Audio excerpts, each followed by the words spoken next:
Antarctica wasn't always a frozen wasteland. A long time ago, it was full of life, and 56 million years ago, something terrifying stalked its jungles. A giant, flesh-eating bird. It was around 6 feet tall and weighed as much as a lion. For millions of years, nothing could challenge it, so why did it disappear? And could there be even bigger predators still hidden beneath the ice? Paleontologists found 2 massive claw bones in Antarctica, sharp, curved, and powerful, belonging to this bird. They were dug up from the Epresian-aged rocks of Seymour Island, which means they're around 40 to 50 million years old. Their shape left no doubt. These were the so-called terror birds. Their scientific name is Forus raceti, some of the most fearsome predators to ever walk the earth. They were flightless and didn't even need wings. Instead, they could sprint at breakneck speeds, like ostriches from a nightmare. For millions of years, these birds ruled South America. But now, for the first time, their presence has been confirmed in Antarctica. No surprise here. Back then, South America and Antarctica were still connected, allowing animals to easily commute between continents. So these birds probably migrated south to adapt to life on Antarctica's prehistoric landmass. It didn't just survive here, it thrived. But at some point, this nightmare of an animal vanished. Why? Most likely because of the temperature changes. Antarctica was cooling, slowly turning into the frozen wasteland we know today. Its prey may have declined, leaving the predator without enough food. Eventually, it disappeared, leaving no descendants behind. Researchers hope that they'll find a complete skeleton eventually. They're also wondering where there might be even bigger species waiting to be discovered. Perhaps these birds evolved into a completely new Antarctic lineage. But for now, all we have are 2 giant, creepy claws. People often think that there are almost no animals or plants in Antarctica. But that's not true at all. Penguins waddle around, and forget the cute tiny ones. Antarctica used to have 6-foot-tall monsters.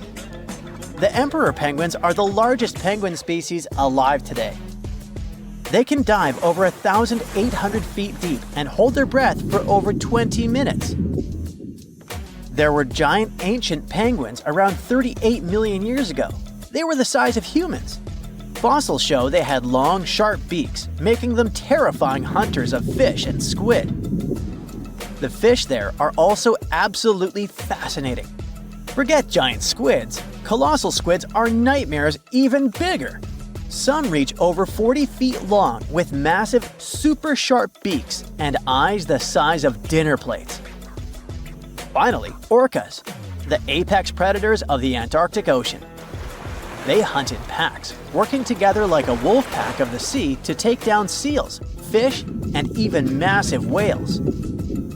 There are even tiny plants like moss and algae. Antarctic hairgrass and pearlwort. They somehow survive against all odds. There are many other myths going on about Antarctica. For example, some people think that when icebergs break off from glaciers, they immediately start drifting straight into the open ocean until they melt. But the reality is way more chaotic. First, when an iceberg breaks off from a glacier or ice shelf, it has to deal with underwater obstacles. It can stay stuck on the seafloor for decades without moving. Then, they get caught in powerful whirlpools and spin in place for months. One iceberg, a 23A, spent nearly 40 years frozen in place before finally breaking free, only to get caught in a swirling ocean vortex for another 8 months. After that, their paths are influenced by ocean currents, tides, winds, and even underwater topography. They don't just float freely. Their movements are full of literal, unexpected twists. And speaking of glaciers, another strange rumor is that some humans can't travel more than 311 miles inland in Antarctica because of an impassable ice wall, freezing jet fuel, deadly winds, and no oxygen. But this is completely false. Antarctica has been explored by planes, vehicles, and even scientists on foot. There's an entire research station sitting at the South Pole. People live there all year long. The ice wall is real, a massive ice cliff rising above the ocean. But that isn't some secret barrier, it's an ice shelf. These are thick slabs of ice that form when glaciers slowly flow off the land and spread over the ocean. Almost 3/4 of Antarctica's coastline is made up of them, but they don't form some giant ring around the world. Antarctica is one of the most extreme places on Earth, but we've conquered its challenges, and we keep learning more about it every year. That's why every year, millions of dollars are poured into keeping research stations running, protecting wildlife, and making sure the people who live there have everything they need. But where does all this money go? Well, Antarctica stations are basically small cities. There's electricity, heating, water purification, food storage, and medical facilities. The biggest station, McMurdo, is basically a town with over 1,000 people in summer. It has everything from a fire station to a gym.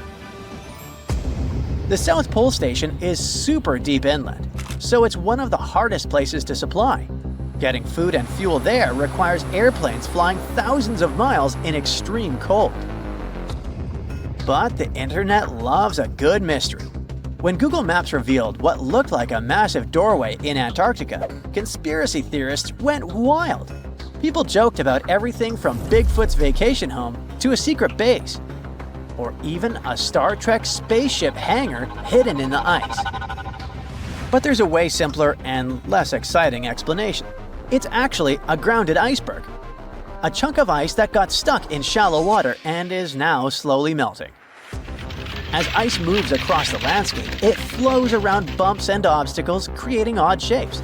The process of melting, breaking apart, and refreezing can carve ice into unexpected forms. Antarctica also has incredibly strong downward-blowing winds that sculpt ice into dramatic formations over time.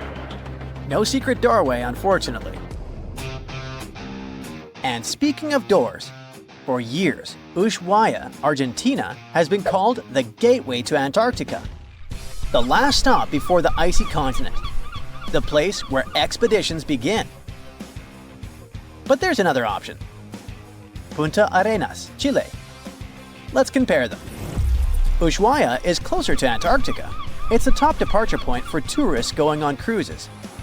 But no regular flights to Antarctica. No major scientific bases operating from here. It's basically controlled by the military, which refuses to allow private flights, only commercially operated ships.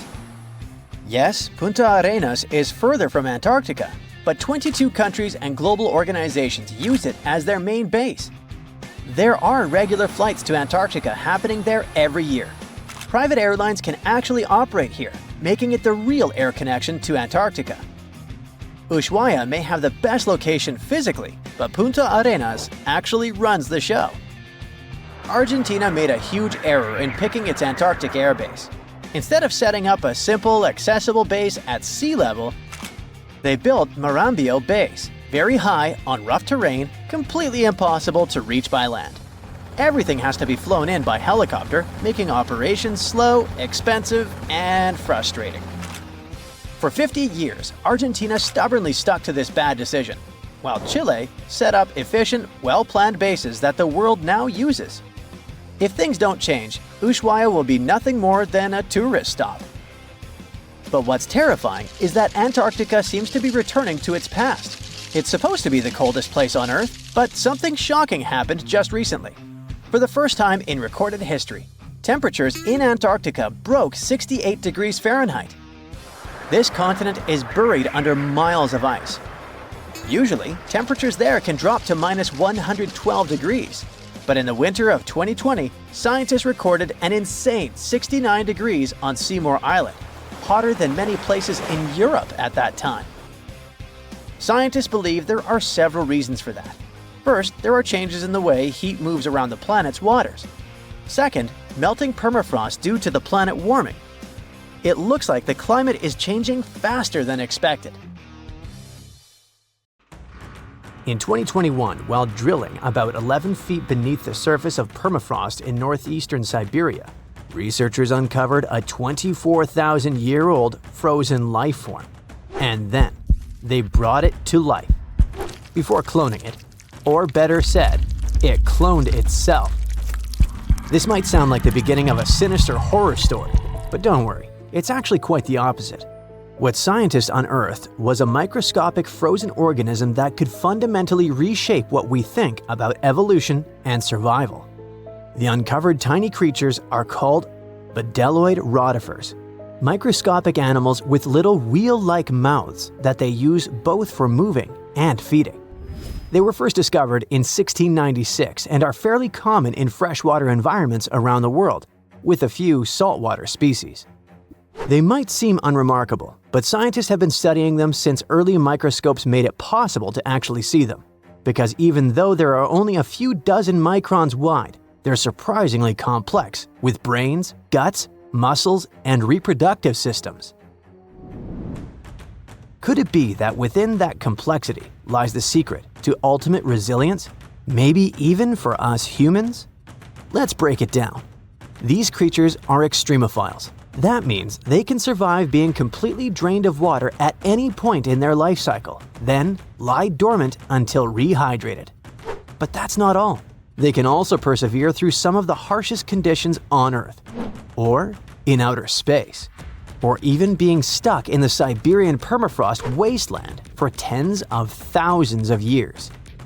This is possible because they can enter cryptobiosis, a condition where organisms pause their metabolism and become nearly inactive. It may sound science-y, but actually, some of the everyday products we eat are stored in a fridge thanks to this phenomenon. Take yeast, for example. Live yeast cells are surrounded by a protective layer made of dead cells and some nutrients. You can keep yeast at room temperature, but if cryptobiosis comes into play, in the form of your fridge or freezer, it stores much better and longer. During cryptobiosis, rotifers accumulate protective compounds like chaperone proteins, which help them repair and recover once favorable conditions return. Chaperone proteins are like tiny bodyguards. Their job is to keep other proteins in the cell from falling apart under pressure. When the body is stressed, whether from heat, cold, toxins, dehydration, or just the natural aging process, the proteins inside our cells can start to misfold. Proteins need to be folded into very specific shapes to function properly, and when that structure breaks down, they become useless, or worse, harmful. Misfolded proteins can pile up and interfere with normal cell function. In some cases, they clump together in ways that poison the cell. This kind of damage is even linked to serious health conditions. So, if rotifers have developed powerful proteins that prevent cellular chaos even under extreme conditions, could we use them to protect human cells from diseases and aging?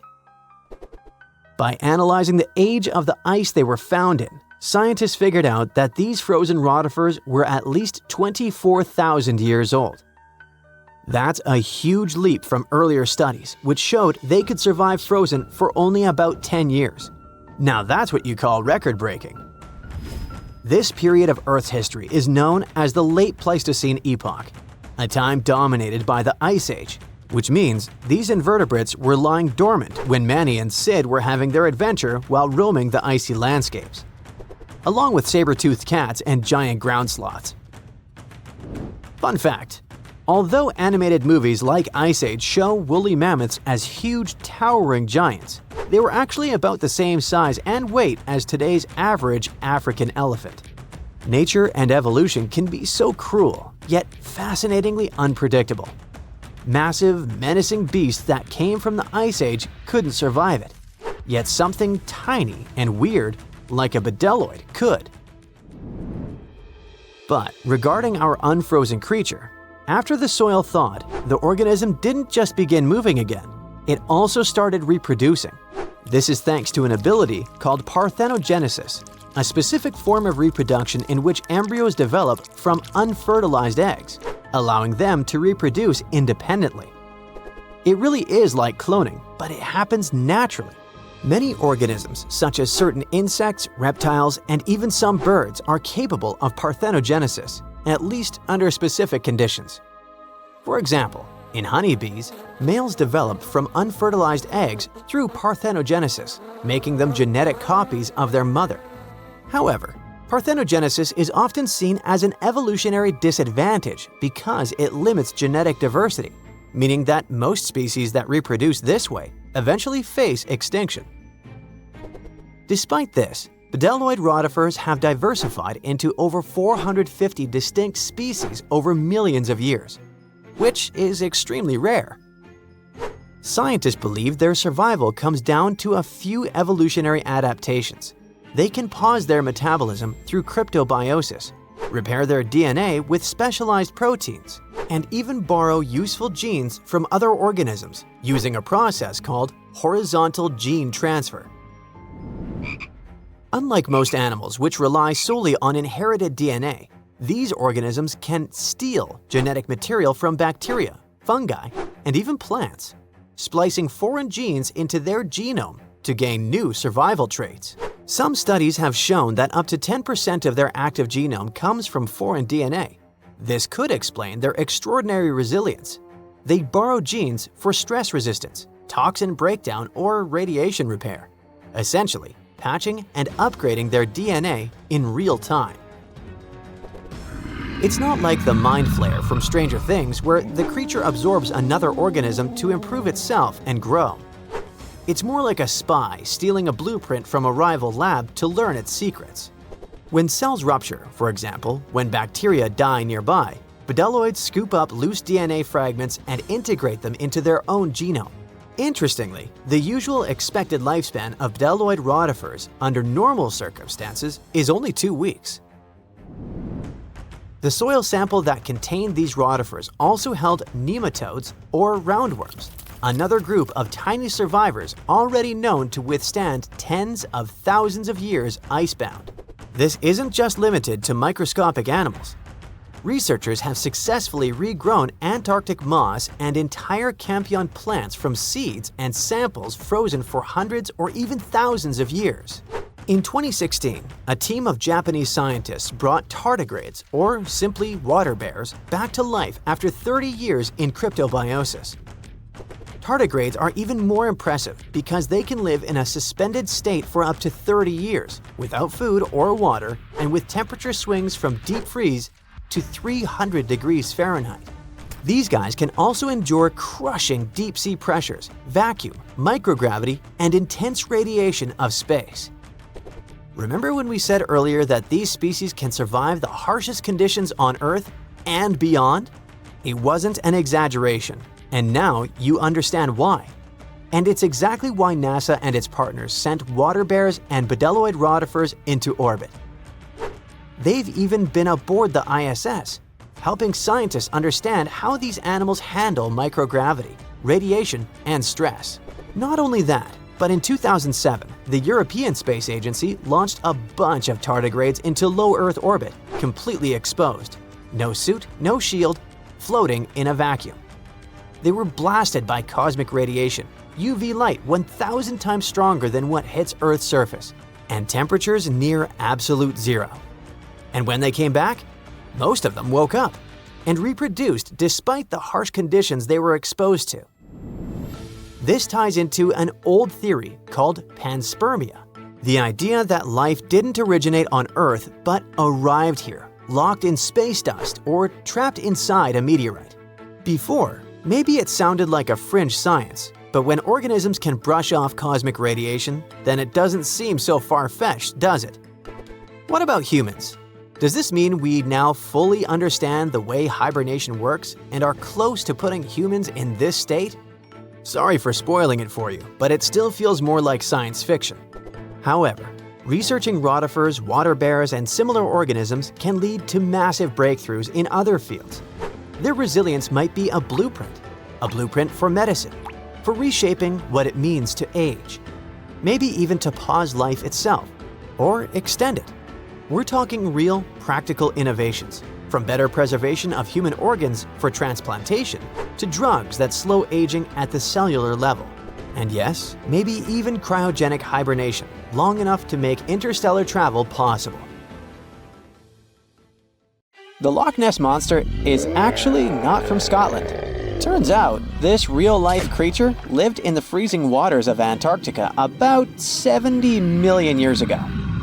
In 2019, researchers discovered fossils of a huge, prehistoric marine reptile that looked a lot like what people described as Nessie. This beast was terrifying, measuring up to 36 feet long with a massive giraffe-like neck.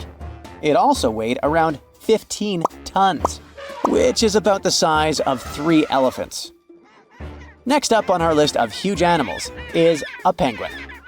I know, penguins aren't exactly what you'd call big, but scientists have just found what they think might be the biggest penguin ever, the Kumimamu fordici.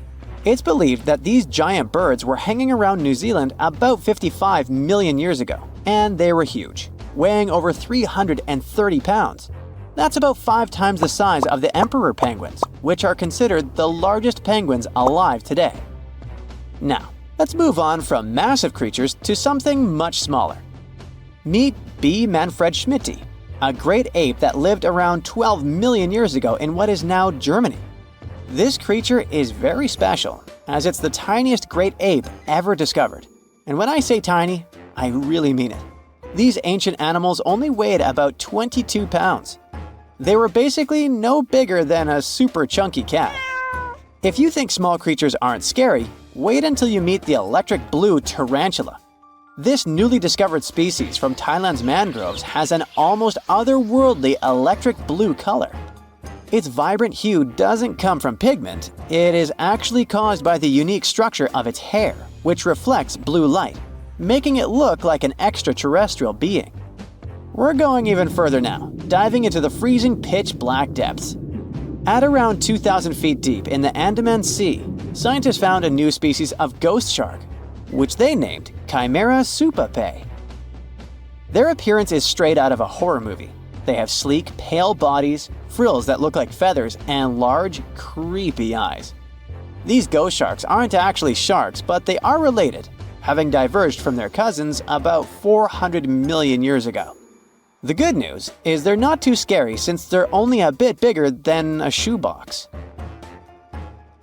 Just when you think we can't find stranger creatures, we come across this ancient amphibian from Brazil.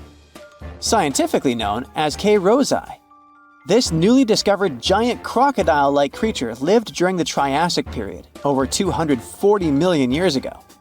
At nearly 10 feet long, it had a powerful jaw, resembling the modern-day alligator. This beast was definitely a survivor since it adapted to the most severe conditions ever seen on the planet. Last year, scientists were tracking the dense Amazon rainforest at night when they found some quirky orange spiders that looked like they were wearing black boots. The team soon discovered it was a new type of giant crab spider. And no, they don't look like crabs at all. They only got their name because, while perched on plants, these spiders spread their legs out to the sides, just like crabs. Do you know that some new species are named after celebrities? Hollywood icon Harrison Ford now has his very own snake, for example. Discovered in Peru, T. Harrison Fordy honors the actor famous for his role as Indiana Jones, an archaeologist with a notorious fear of snakes. Unlike the film's menacing serpents, this new snake species is quite modest in size, measuring about 16 inches long.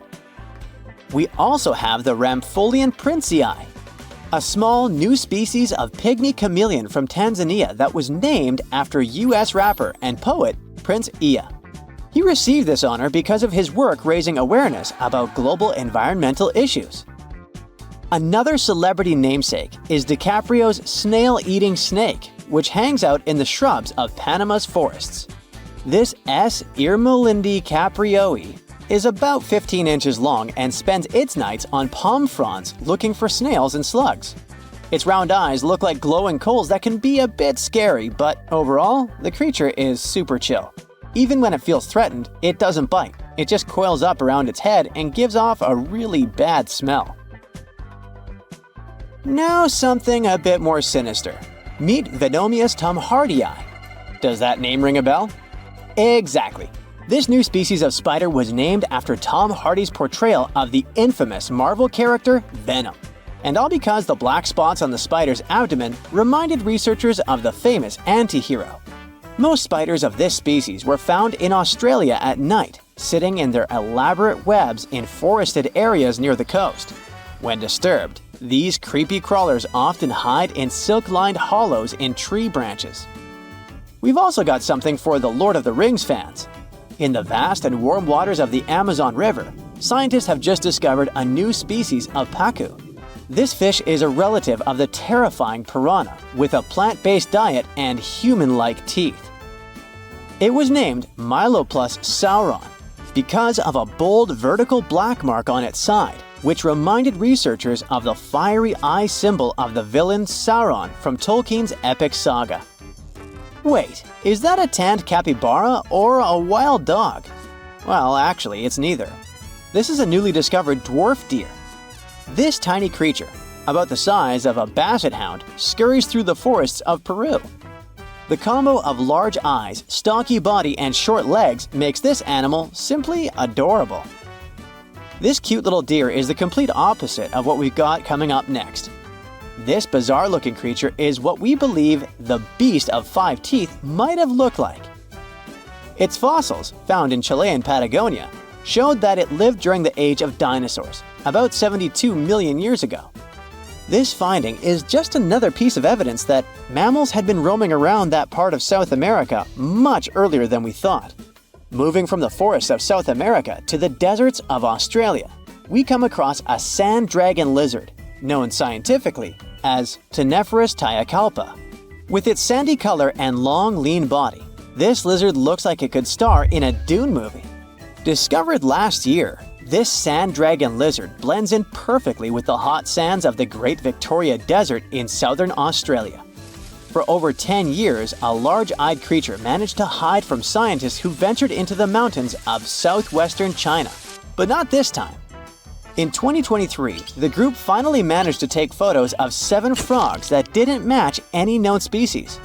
They're now known as Leishan odorous frogs, a species that grows to be about 2 inches long and has small bumps all over their grass-green bodies. Off the coast of Chile, we have recently found a seamount nearly 4 times as high as the Burj Khalifa. Underwater mountains are usually home to beautiful life forms, like sponge gardens and ancient corals. But this Chilean seamount also hid a creature known as the flying spaghetti monster. It's a rare type of squid with long, noodle-like tentacles that make it look like an underwater pasta dish. Including its tentacles, this strange creature can be over 130 feet long. Recently, scientists were diving into the cold waters of the Antarctic Peninsula when they thought they had found an ordinary dragonfish swimming by. But there was something unusual about this one. It turned out that this fish had 2 darker vertical stripes along its slender body. That's when they realized they were looking at a new species, the banded dragonfish. From bizarre sea creatures to a cute one. In 2017, locals were diving near Kume Island in Japan when they found the skeleton panda sea squirt. This deep-sea oddity quickly won people over with its look because its black spots actually resemble a panda bear's eyes and ears. At least if you have a good imagination. This unusual creature filters water to catch its food, and is yet another reminder of the ocean's hidden wonders. Giant vase-like sponges, otherworldly jellyfish, segmented worms covered with bristles, and large octopuses are the newest Antarctica discovery. Scientists found them after a giant iceberg had broken away, and it turned out to be a treasury of ancient life under ice. In January 2025, a huge iceberg the size of Chicago, called A84, broke off from Antarctica's George VI ice shelf, which is a large ice shelf about 280 miles long, 12 to 43 miles wide, and around 820 feet thick. In the summer, which lasts from November to late February, the ice shelf melts at the surface, and meltwater ribbon lakes form. They're elongated and ribbon-like. That's how they got their name.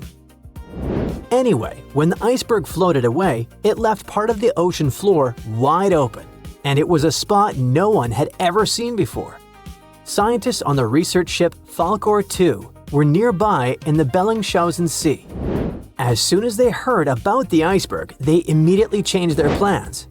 They understood that it was a super rare chance to check out something unknown and amazing, like lifting a rock in the forest to see what's hiding underneath. The researchers used an underwater robot named Sebastian and explored the deep sea for 8 days. They went as deep as over 4,200 feet. Down there, they found a hidden ecosystem. There were big corals and sponges literally packed with sea animals. A whole world under the ice. The researchers thought they'd find some life down there, but they didn't expect to see so much. And this underwater ancient life wasn't just surviving, it had been thriving in that harsh, icy place for a really long time. Anemones that looked like fluffy little trees, sea spiders, ice fish, octopuses. The research was live streamed to scientists from all over the world, and those live streams are actually in open access. The coolest thing was that some discovered creatures seemed to be new species. Yes, there are probably new species in Antarctica in 2025, and some might only live in this region. That's because Antarctica isn't just really far away.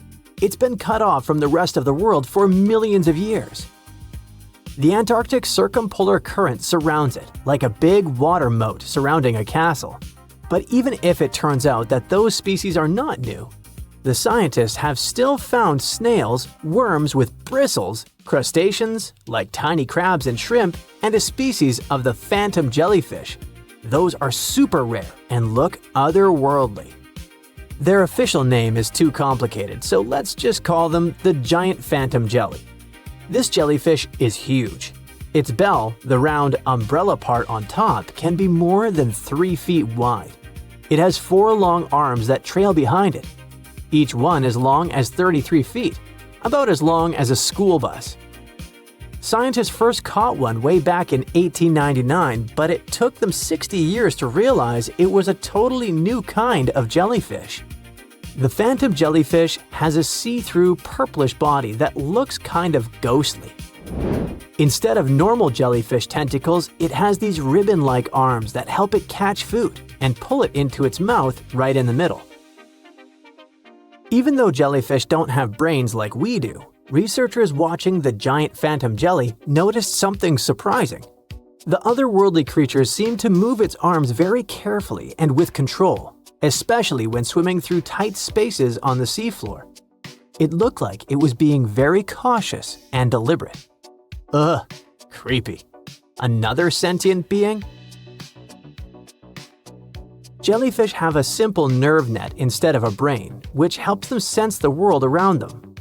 But the way this phantom jelly moved made scientists think it might be smarter or more coordinated than other jellyfish.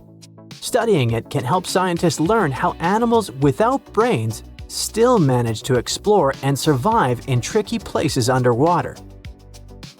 Another cool find was little worms called bristleworms. Scientists call them polychaetes. But let's stick with bristleworms because it kinda sounds fun. Lots of different kinds of them live in super cold, deep parts of the ocean. Bristleworms have bodies made of many segments, and they have tiny little bristles all along their sides. These bristles help them move around, feel what's near them, and even protect themselves from danger. One cool example is the Antarctic scaleworm. It's a type of bristleworm that lives in really cold, deep waters and has shiny, golden bristles that make it look pretty fancy. During Antarctic deep-sea exploration, the team also found giant sponges shaped like vases. Usually, sponges grow very slowly. So to get that huge, they must have been growing there for a really long time, maybe even hundreds of years.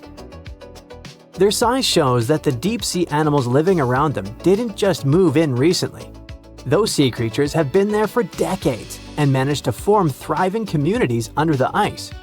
So, it really was ancient life hiding under all that ice.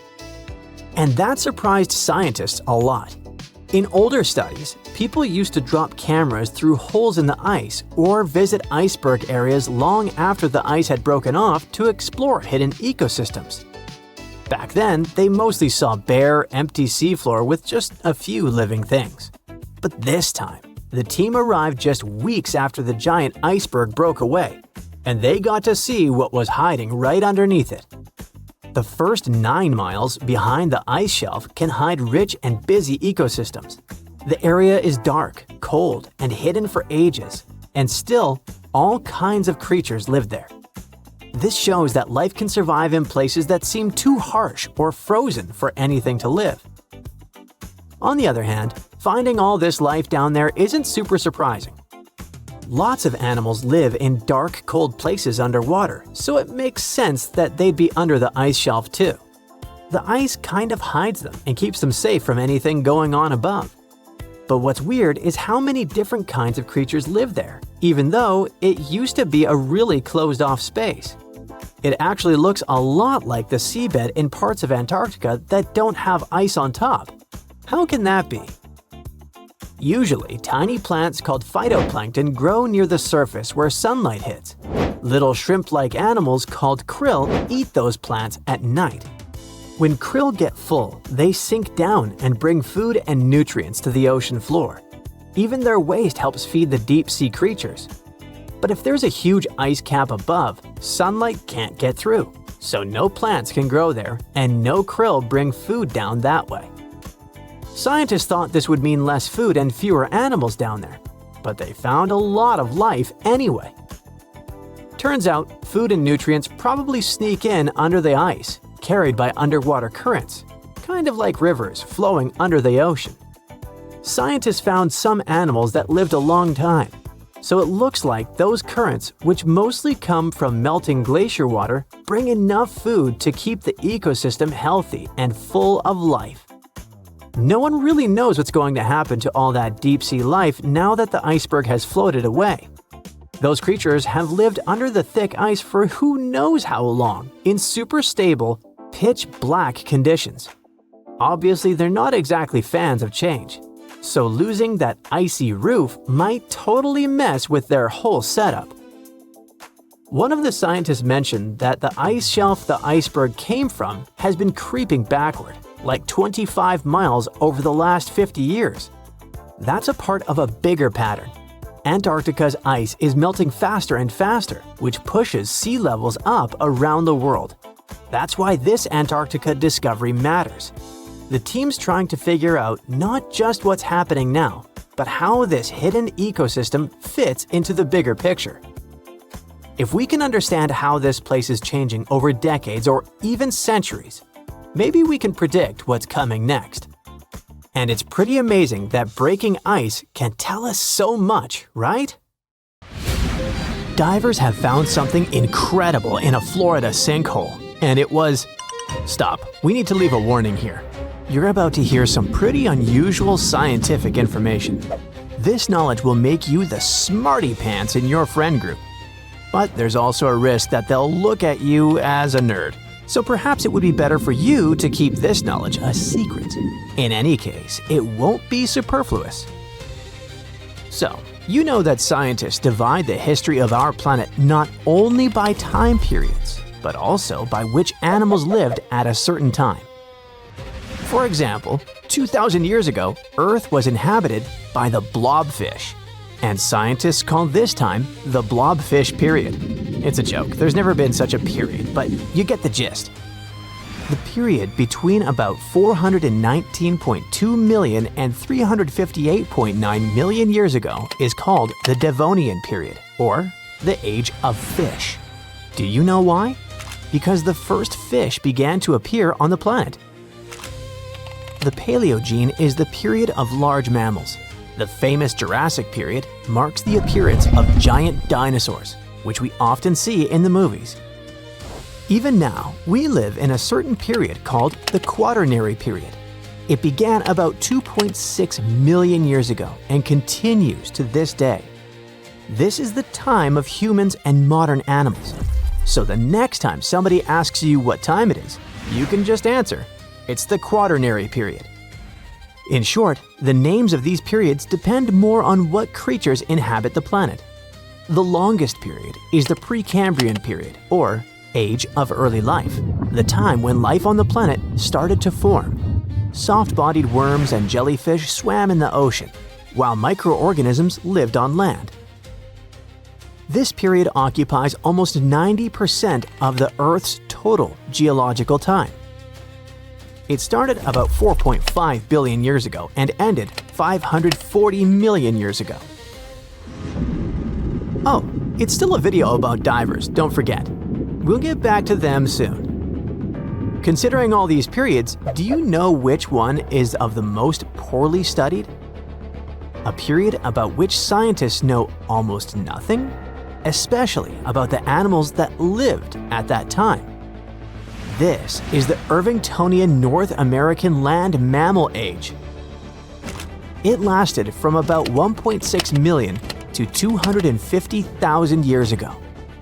Scientists have very few fossils that belong to this time, but recently, everything has changed. In the USA, there's the Steinhatchee River, which stretches for several tens of miles in the area of Big Bend, Florida. And just 500,000 years ago, there was a sinkhole instead of the river.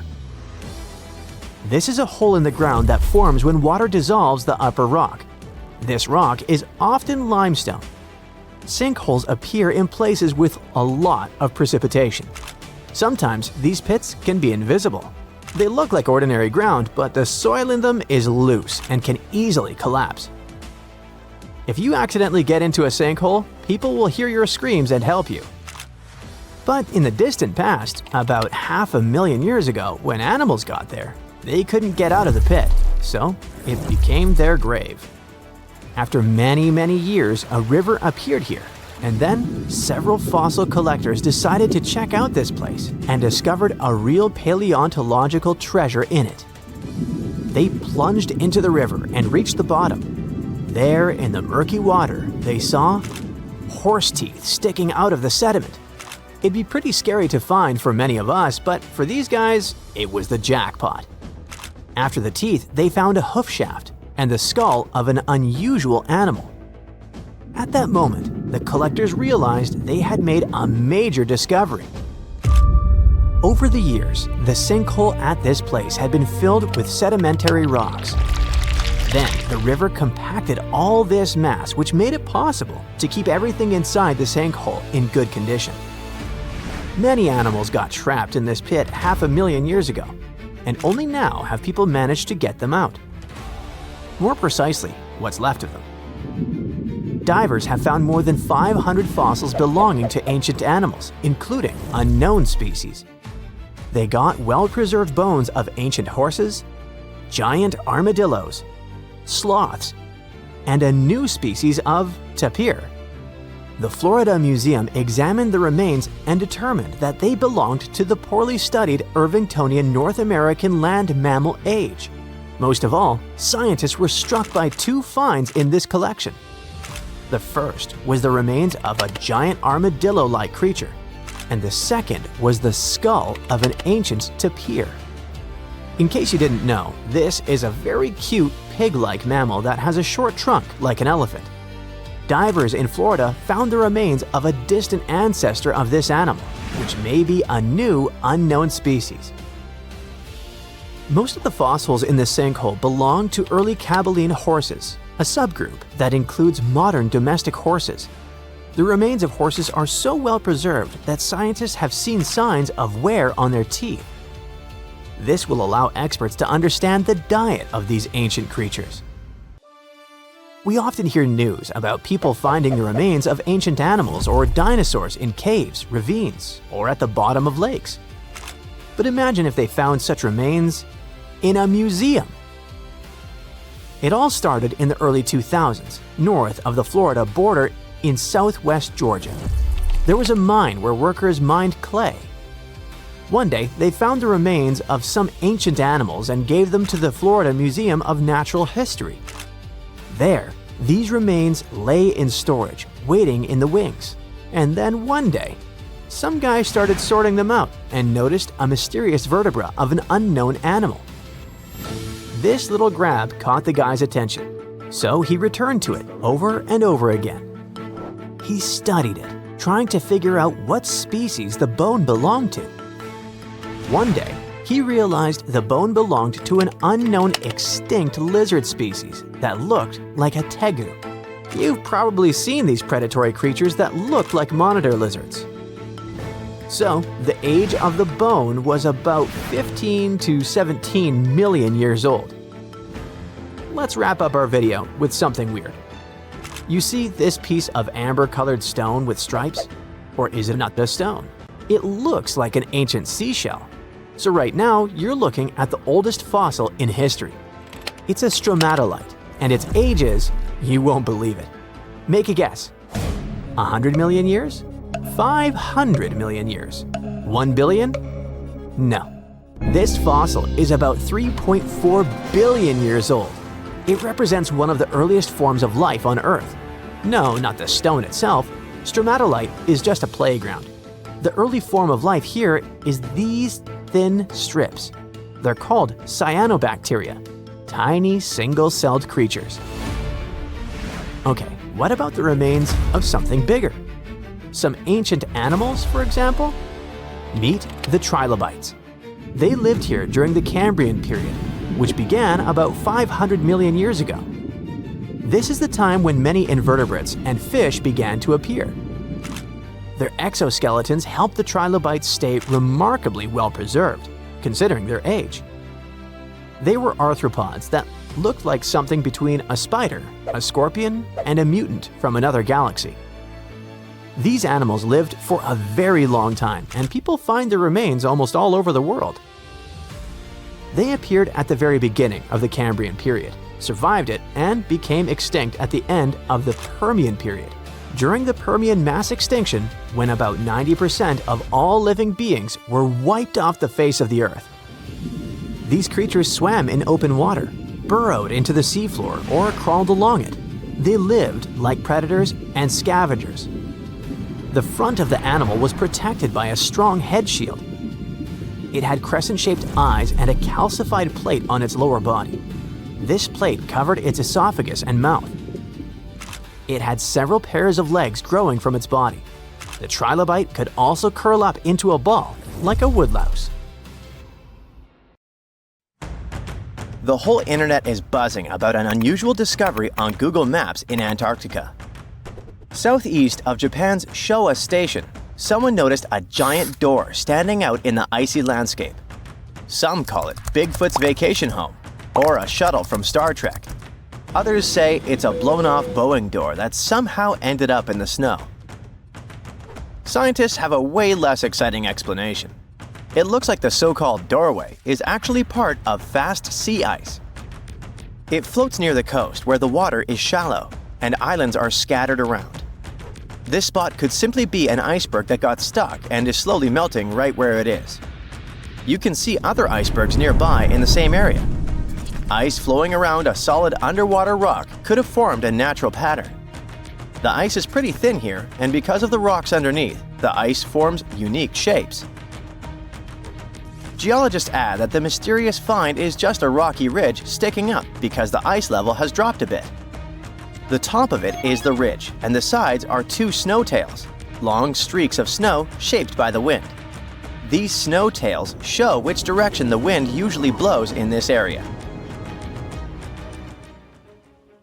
The previous mysterious Google Maps find in Antarctica was a pyramid that turned out to be a mountain.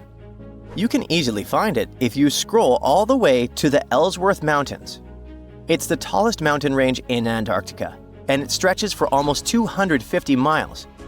It's not the first pyramid on this continent, as explorers from the British Antarctic Expedition found another unusually shaped mountain and nicknamed it the Pyramid. But this one didn't have a pyramid shape after all, so nope, there are no pyramids in Antarctica. Sorry to ruin it for you. In 2011, scientists from Chile found a strange fossil in Antarctica that looked like a squashed football. It received the nickname The Thing because it looked like something from a science fiction movie. It turned out it was a giant soft-shell egg from around 66 million years ago. It was more than 11 inches long and 7 inches wide. The only bigger egg ever found was of the extinct Madagascan elephant bird, which was 1.5 times as tall as Michael Jordan. The Antarctic egg is also special because it's the first fossil egg ever found in this part of the world. So, whoever left it there must have been huge, probably a giant sea reptile that lived long ago, like a mosasaur. This is surprising because most scientists thought these creatures didn't even lay eggs. The egg is also unique because it has a thin eggshell and no pores, which is totally different from most dinosaur eggs. Scientists did a lot of work and studied 259 types of living reptiles, like lizards and snakes, and their eggs. From this, they figured out that the creature who laid the egg was probably at least 23 feet long, not counting her tail. During the late Cretaceous period, this part of Antarctica must have served as their nursery. Paleontologists have found bones of tiny mosasaurs and plesiosaurs in the same area, as well as bones from the grown-up ones. If you've ever lost your ID and still can't find it, try looking under the Antarctic ice. Well, at least it worked for a man who was reunited with his security access card after 21 years. Rod Budd, a technician studying sea life on the Antarctic seafloor, spotted the card while he was diving at a place called Cape Evans. Rod thought it might be a credit card, so he put it in his pocket and kept working. When he took a closer look, he realized it actually belonged to someone named David McCaw. The card stayed with the Research Institute where Rod worked for 8 more years, until they finally managed to find David. It turned out that he had never been to Antarctica. In 2003, someone broke into his car in Wellington, New Zealand, and they tossed the contents of his briefcase into the harbor. So, the card traveled over 2,400 miles in 13 years. There aren't even ocean currents that move directly from Wellington to Cape Evans. If the card went through different ocean currents, the journey would take around 1,000 years. So maybe it got attached to something else that could float more easily, like a piece of debris or a plant that can grow on objects and make them buoyant. Or maybe the person who took David's briefcase was on a ship that went to Antarctica. Or the card somehow stuck to the bottom of a research boat that ended up there. In case you want to see probably the coolest find from Antarctica, you gotta head to the 2025 World Expo in Osaka, Japan. They'll display a meteorite the size of a rugby ball that came all the way from Mars. A Japanese research team found it in Antarctica in the year 2000. They believe a massive asteroid impact blasted the meteorite off its home planet before it traveled through space and landed on Earth. It's one of the largest Mars meteorites ever found, weighing 28 pounds. Scientists studied the gas inside the rock to confirm it's from Mars, and they also found special minerals inside that form when water is present. This means Mars likely had water a long time ago. So, studying the rock may help us learn more about whether life could have existed on a red planet. A team of sound experts found a huge underwater canyon in Antarctica, thanks to bad weather. They had to pause their work at the Casey Research Station. Instead of waiting around, they decided to use the unexpected free time to map the seafloor near Adams Glacier. And that's how they found a canyon that is almost 7,000 feet deep, almost 30,000 feet wide, and stretches over 28 miles away from the glacier. The icebreaker they were on uses a special tool called a multi-beam echo sounder. It sends out sound waves in a fan shape under the ship, then listens for the echoes to create a detailed map of the ocean floor. During the mapping, they discovered just part of the canyon before they had to return to the research station. But when bad weather returned, the ship went back and mapped even more of it. They were working among waves up to 13 feet high and winds up to 50 knots, but they still managed to get about 15 hours of data to complete their map. On their way back to Australia, they stopped one last time to fill in any missing spots on the map. This advanced mapping technology is helping scientists learn more about the history of glaciers and ocean interactions in Antarctica. A scientist was browsing through satellite images for brown trails of penguin droppings and found 4 new colonies of emperor penguins in Antarctica. This means there are now 66 breeding colonies for this vulnerable species. These new colonies likely have been around for years, though they're mostly small, with fewer than 1,000 pairs of breeding penguins each. Some of these colonies are close to other penguin areas, like the one that's not far from an old research station that never reported penguins nearby. One of the new colonies was found close to a place called the Lazarev Ice Shelf, where there used to be a larger penguin colony. They thought this colony went extinct in 2019, but it seems the penguins have just moved a bit because of changing sea ice conditions. If we add the newly found penguins to the total population of this breed, it doesn't change the picture a lot. But it can help scientists see how emperor penguins adapt to the changing conditions. In 2011, scientists from Chile found a weird-looking fossil in Antarctica that looked like a squashed football. Almost 10 years later, the rock just sat on a shelf in Chile's National Museum of Natural History with no specific label. It went by The Thing in the museum because it looked like something from a science fiction movie. When the scientists finally got their hands on the strange fossil, it turned out it was actually a giant softshell egg from around 66 million years ago. This one is more than 11 inches long and 7 inches wide. A regular chicken egg is just 2.5 inches long, and an ostrich egg is almost 6 inches long for comparison. So, the Thing won the title of the biggest softshell egg ever found and the second largest egg of any animal we know of. The only bigger egg that was ever found was that of the extinct Madagascan elephant bird, which is also 1.5 times as tall as Michael Jordan. The bird, not the egg. The Antarctic egg is also special because it's the first fossil ever found in this part of the world. So, whoever left it there must have been one big creature, probably a giant sea turtle that lived long ago, like a mosasaur. This is surprising because most scientists thought these creatures didn't even lay eggs, so this discovery could change what we know about them. The egg is also unique because it has a thin eggshell and no pores, which is totally different from most dinosaur eggs. It actually looks more like the eggs of lizards and snakes, but it came from a giant creature related to these animals. No known dinosaurs or flying reptiles from that time and place were big enough to lay such a huge egg, so it must have been a mosasaur after all. But we can't be 100% sure.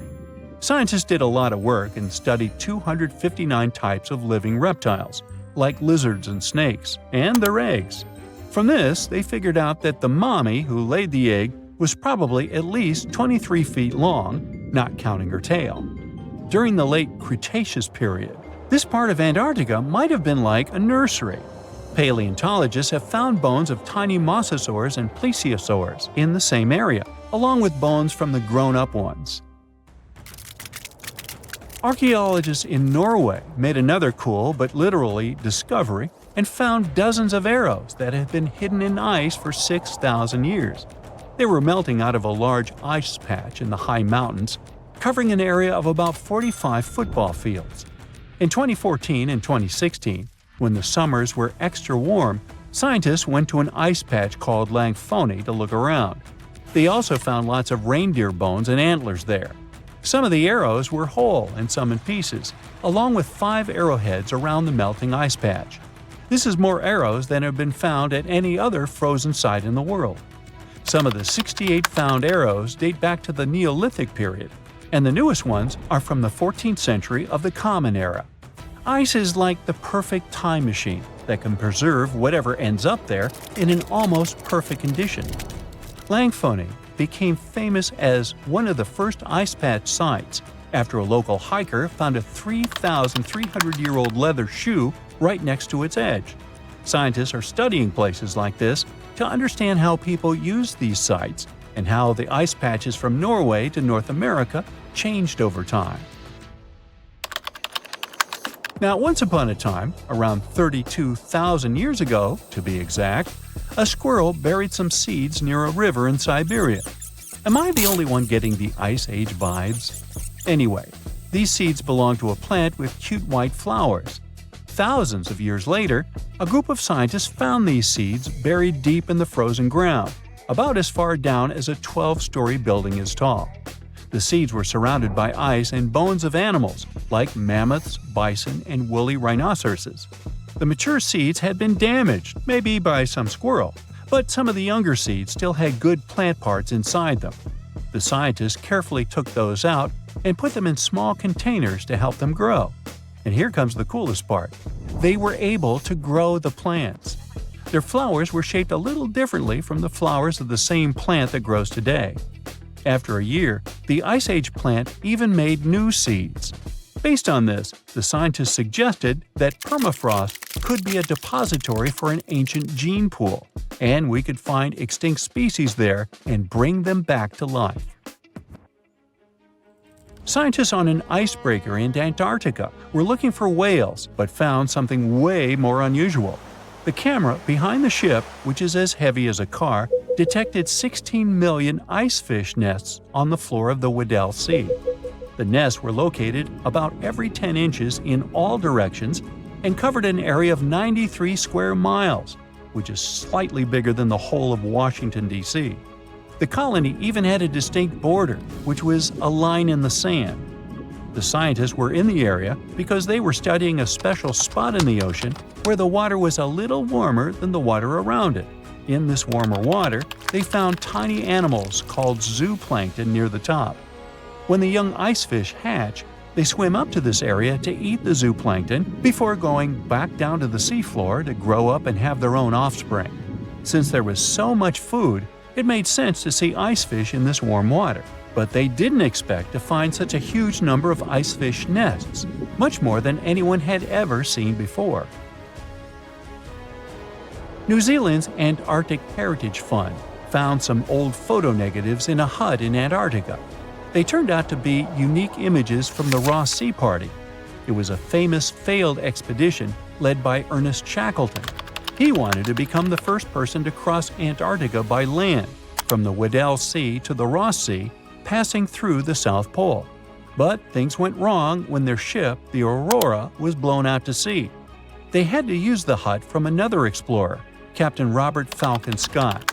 His goal was to be the first person to reach the North Pole, but sadly, he didn't succeed either.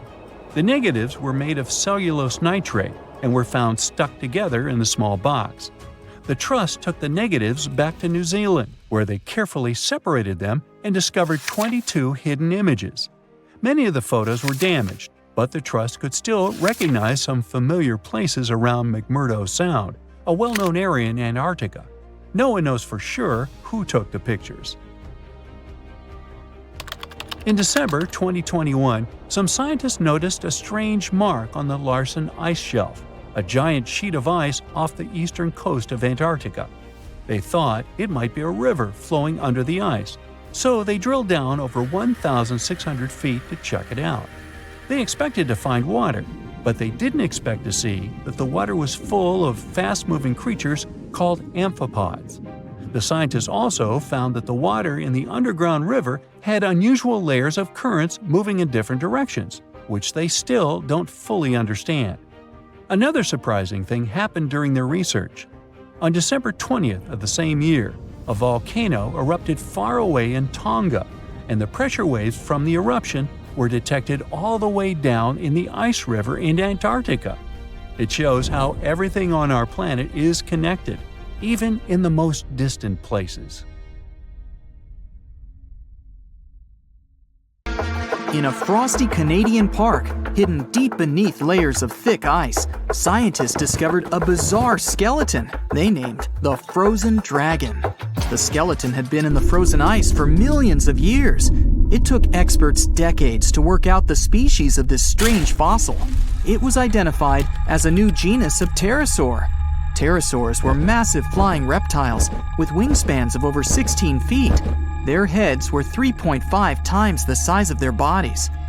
Pterosaurs lived 76 million years ago when they soared above the dinosaurs. Scientists described them as the biggest, meanest, and most bizarre animals that ever flew. The new genus has been named Cryodracon boreas. which translates to frozen dragon of the north winds. In 2013, a young mountaineer was climbing one of the tallest mountains in Western Europe, Mont Blanc. He noticed a strange metal box poking out of the snow. The mountaineer pried the box open and found that it was filled with precious rubies, emeralds, and sapphires. The climber immediately handed the box to the authorities. It was discovered that the box likely belonged to a passenger on one of 2 flights from India that crashed into the mountain over 50 years ago. The box was valued to be worth over $200,000, and authorities are still searching for the heir to the small box of treasures. In northwest Siberia in 2007, a reindeer herder was on an outing with his sons when he noticed something strange in the ice. The man realized it was a frozen mammoth calf and immediately contacted the local museum. The calf was named Luba and was the best preserved mammoth mummy in the world at the time of its discovery. Luba had been in the ice for 41,800 years and is around 30 to 35 days old. From trunk to tail, the mammoth calf is roughly the same size as a large calf. If you're interested in seeing for yourself, Luba travels to museums all around the world. On the frozen continent of Antarctica, covered in layers of ice and snow, is Mount Erebus, the frozen volcano. The volcano was discovered in the middle of an eruption in 1841 by explorers on an Arctic expedition. The volcano is over 12,000 feet tall and has been active for the last 1.3 million years. Deep within the middle of the volcano is a huge crater filled with large volumes of molten lava. The volcano has occasional explosions, which means it's classified as being in continuing eruption. However, these eruptions are nothing to worry about because they're generally rather small. Back in 1991, 2 hikers were traveling across the Italian Alps when they stumbled across a body that they presumed to belong to a recently lost hiker. The duo trudged back down the mountain to report their unfortunate findings. Once the remains were recovered, it was clear that the body was not recent at all. Scientists determined that the Iceman was more than 5,000 years old and named him Otzi. The discovery was unlike anything scientists had ever before seen because the body was so well preserved. For years, Otzi was studied by scientists who discovered that our ancestors have a lot more in common with us than we ever knew before. Otzi was covered in ink body art. Research done on the contents of his stomach revealed that his last meal was dry cured meat, similar to the bacon we eat today. Otzi has at least 19 relatives living today, somewhere in Central Europe. Scientists were researching ancient squirrel burrows in Siberia when they came across something interesting. One of the squirrels had hidden away precious seeds deep beneath the ground. The seeds had been encased in ice for 32,000 years. The seeds were for the flower Silene stenophilia, which had long since gone extinct. Amazingly, scientists were able to recover plant tissue from inside the seeds and grow an entire crop of flowers.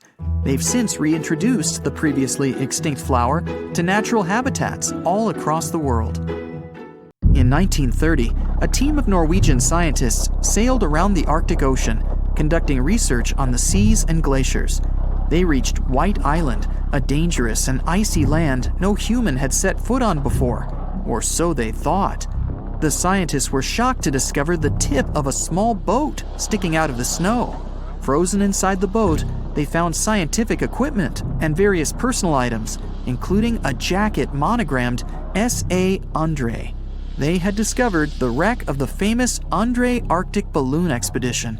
In 1897, Swedish explorers, led by Undre, attempted to travel to the North Pole by hydrogen balloon. No one had ever heard from them ever again. People only found out what happened to them when the wreck was discovered 33 years later. It turns out that the balloon had crashed on White Island only 2 days after departing from Sweden. The explorers traveled along the island on a small makeshift boat, but were unable to make it any further. The best preserved woolly mammoth ever found was discovered in an area of permafrost in Siberia in 2010. Scientists named the frozen mammoth Yucca, after the small village near where it was found. Yucca had been frozen for 39,000 years and is thought to have been around 6 to 8 years old. Because Yucca is so well preserved, it has been studied for years and provided new information about mammoths. In 2019, scientists reported that they were able to activate cells taken from Yucca's tissue. Maybe one day we'll have woolly mammoths roaming the land. From looking at pictures and videos of Antarctica, the continent appears to be freezing cold, covered in snow, and flat, except for a few small hills. Scientists believe that too. When studying the Gomburtsev Mountains in the early 2000s, they were shocked to discover that the small rocky hills were actually the peak of a gigantic mountain formation under a mile of snow. Using radar technology, researchers worked out that the mountains are really around 10,000 feet tall and sprawl across 750 miles. This is around the same size as the European Alps, except hidden under tons of ice and snow. At a gold mine in Siberia, a businessman was examining a nearby river when he noticed something interesting in the frost. It was a small woolly rhino calf that was later named Sasha. The woolly rhino has been extinct for 15,000 years. It's thought that Sasha could have been frozen in the ice for up to 39,000 years. Sasha is unique because it's the only full-body woolly rhino to have ever been discovered. Glaciers around the northern Italian town of Pelo have begun to melt. Artifacts from decades and even centuries ago have been discovered pouring out of the ice. Personal belongings from soldiers have been found, things like diaries, photographs, and even love letters. Historians have even uncovered an entire cabin preserved beneath the ice. The cabin was filled with hard metal helmets and clothes. In 1845, Sir John Franklin embarked on an ill-fated expedition to the North Pole. The crew traveled on two ships, HMS Erebus and the ironically named HMS Terror. The expedition met with disaster, and both ships were lost to the icy waters. In 2016, the HMS Terror was discovered by a team of researchers. Despite being lost for 170 years, the freezing cold waters had maintained the ship in pristine condition. Scientists described the ship as frozen in time. Dinner plates and glasses were still on shelves, beds and desks were still in order, and even the passengers' luggage appeared to be in good condition. The HMS Erebus was also discovered nearby, but due to changing water conditions, the ship wasn't in great shape. The glacial ice surrounding a mountain passageway in Norway that was notoriously used by the Vikings has revealed hundreds of ancient artifacts. One of these artifacts was a giant unopened wooden box that was welded together.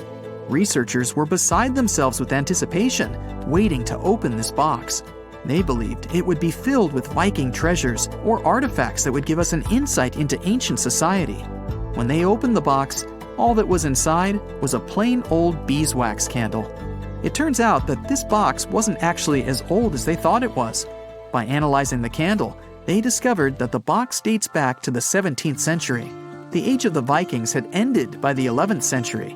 It's likely that the candle box belonged to a farmer who was shipping it from his summer farm to his winter farm to light up the long nights. A pre-Christmas miracle happened near the mouth of South Africa's Chalumna River on December 22, 1938. Marjorie Courtney Latimer, the curator of East London Museum, was on her routine visit to the docks. She was checking if there were any unusual catches from local fishermen. Suddenly, she spotted a strange fin sticking out of a pile of discarded fish. Intrigued, she cleaned off the slime to reveal an incredible discovery. A pale blue fish with silvery flecks, thin scales, and 4 fins that looked almost like limbs. And it was huge too, 5 feet long, weighing about 127 pounds. Marjorie actually specialized in birds, but she had always been fascinated by the natural world, including the ocean. She didn't know what the fish was, but she had a feeling that it was something special. So she had the fish loaded into a taxi and taken to her museum. She then went through lots of reference books, but no matter how hard Marjorie tried, she couldn't identify the species. She decided to show it to the chairman of the museum's board, but he just dismissed it as a common rock cod. Marjorie didn't listen to him. The creature fascinated her so much that she kept studying it and even tried to preserve it by having it taxidermied, although she couldn't save the organs. Desperate for answers, she reached out to a fish expert, J.L.B. Smith. But tough luck, he was away at that moment. When Smith finally saw the drawing, he got instantly intrigued. By January, he finally wrote the response to Marjorie, saying the fish was giving him sleepless nights. He was eager to see it in person. On February 16, when he finally arrived at the museum and laid eyes on the fish, he was stunned. Suddenly, it dawned on him that he was looking at a coelacanth, a species believed to have gone extinct 66 million years ago. This made it a Lazarus species, an extinct species that reappears after a long absence in the fossil record. It was like seeing a fossil come to life.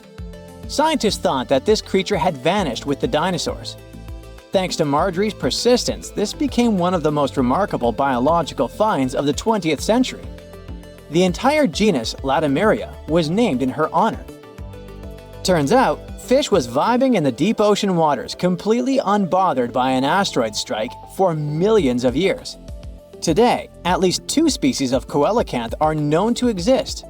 Both come from this ancient lineage that survived the test of time. They mostly live in the Indian Ocean, with some chilling around Indonesia here and there. Coelacanths look and behave very differently from other fish.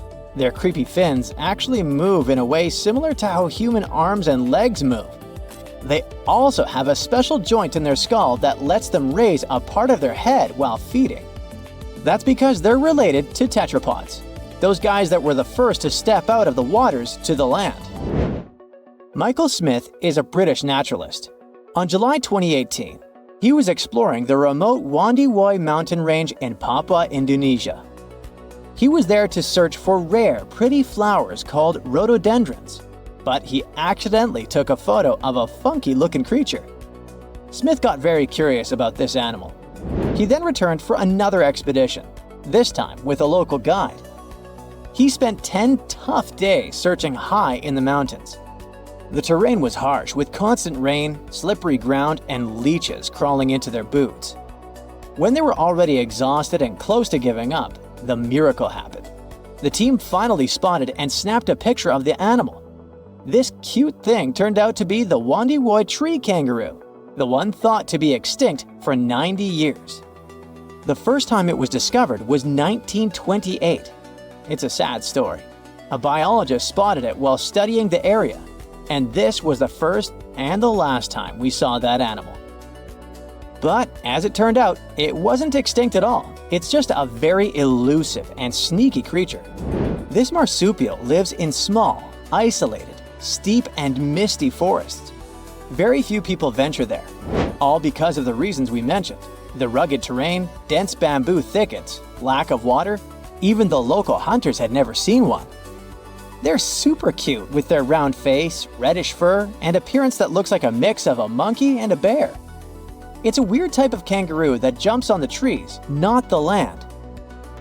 When Michael Smith rediscovered it, he immediately contacted experts, including a specialist on tree kangaroos. The discovery was confirmed. Even though it's still hard to catch these creatures in the wild, they're still a mystery to science, and scientists try to protect the species. In 1996, researchers from the Wildlife Conservation Society were walking around the meat market in Thakek, Laos. Suddenly, they spotted a bunch of weird rats. Yeah, it may seem to be a common thing for a market, but those were no simple rats at all. At first, they thought it was a new species. They called this new rodent the Laotian rock rat. This animal was so different from other rodents that biologists wanted to place it in its own family. But in 2006, Mary Dawson and her team challenged this idea. They suggested that the Laotian rock rat might actually belong to an ancient family of rodents, the ones that were believed to have been extinct for 11 million years. In the same year, scientists finally captured and documented a live specimen. And guess what? Those were indeed those ancient rats. They didn't go extinct. They just preferred to avoid the spotlight and decided to go vibe in the limestone karsts of Laos and a small part of Vietnam. Turns out, the locals were even familiar with the rodent, regularly trapping it for food. Right, that must be the true reason for their hermit lifestyle. Now, these guys are a huge interest for scientists and are being studied carefully. In 2019, some scientists went on a joint expedition on Fernandina Island in the Galapagos archipelago. During the expedition, the team started noticing weird things: tracks, scat, and claw marks on trees. By following them, they suddenly discovered the culprit: a mysterious turtle that was sitting on a high elevation on the volcanic island. It was a lone female tortoise. They nicknamed her Fernanda. That's because they recognized her as a Fernandina giant tortoise, a species that was thought to have been extinct for 112 years. The last time we've ever seen this species was in 1906, when scientists found a male tortoise and sent it to the California Academy of Sciences. They thought that volcanic eruptions and extensive hunting caused the species to completely disappear. This was a huge deal. It provided hope for the survival of the Fernandina giant tortoise. Park rangers said that they saw signs of at least 2 other tortoises, so maybe they'll be able to find them soon. The Galapagos Conservancy has launched fundraising efforts to support further expeditions. In July of 2007, Luis Enrique Minguez was hiking in La Palma, a small island in the Canary Islands. He's a researcher in the Institute of Ecology and Conservation. While he was walking through the northeastern part of the island, he spotted an interesting lizard. The lizard was almost 12 inches long. He saw it near a forest trail, about 147 feet above sea level. Minguez took a photo of the lizard and shared it with his buddy researchers. After seeing the pictures, they realized that it was the long-lost La Palma giant lizard. This species was presumed to be extinct for centuries. They thought that it disappeared within the last 500 years due to being hunted by cats and habitat destruction. Unfortunately, even though they were super hyped up at first, things didn't go so well next time. They did some follow-up expeditions in October of 2007, and then some more, but they couldn't spot the lizard anywhere again since then. The lizard probably lived in very high and dry spots of the island. Researchers hope to discover at least some of the lizards in the future and help them thrive once again. Dinosaurs, big ancient bugs, creepy spiders, and scary insects are all cute animals compared to the monsters that lived on Earth about 500 million years ago. For example, here's a creature that swam in the water like a stingray and had 3 eyes. Its mouth was like a pencil sharpener. 2 long claws with forked tips like pincers protruded from its head, and its gills were somewhere in the back. This is not a thing from a sci-fi movie. This is Mosaura. Its remains are preserved in excellent condition. Let's look at it more closely and study other similar monsters. The Cambrian Explosion. Remember this name. This period is also called the biological Big Bang, the time when a huge number of different living creatures began to appear in the ocean, large, small, and tiny. The ancestors of almost all modern animal groups were most likely born during the Cambrian explosion, which lasted from 541 to 485 million years ago. It was a time when the first truly effective and terrifying predators appeared on Earth. One of them was Mosaura. It's only the size of an index finger, but you would never want to meet such a creature while swimming in the sea. It's scary to imagine what it could do with its pencil sharpener-shaped mouth. And you probably wouldn't be able to hide from it because, come on, it had 2 eyes on the sides and 1 big eye on its forehead. Mosaura belonged to a group of arthropods. Scientists called it a sea moth since it reminded them of a moth. This thing used a flap-like apparatus similar to wings to float in the water like a stingray. This monster was quite creepy, but its appearance may seem familiar because it's a distant relative of modern spiders, crabs, centipedes, and moths. Scientists found several 506 million-year-old Mosaura fossils, but unlike many other similar finds, these ones have been preserved in excellent condition. The found fossils showed sharp claws, a toothy jaw, and large gills in the tail section. Some parts of the fossil were so clear that they revealed the details of the creature's internal anatomy, including parts of its nervous and circulatory systems and digestive tract. It had jointed limbs like those of modern insects and crustaceans. When this monster swam in the sea, it probably grabbed its prey with long spiked claws sticking out of its head. Many Mosura relatives have claws covered with multiple spikes, which help them grab food. But that ancient creature had smooth claws forked at the tips. That is, it grabbed the prey with those tongs, using them like chopsticks, and then brought it to its mouth. Of course, this is an assumption, and nobody saw how this creature actually did it. Unlike many other similar animals, Mosura's posterior segmented body was studded with gills. Scientists don't know why this was necessary, but they assume that such an unusual breathing system helped to adapt to an environment with low oxygen content. Perhaps Mosura led a very active reproductive lifestyle that required high oxygen consumption. Creepy, dangerous, and reproducing fast. An excellent set of qualities for one of the most dangerous predators of antiquity. But what did Mosura eat? It probably caught different types of worms and small arthropods.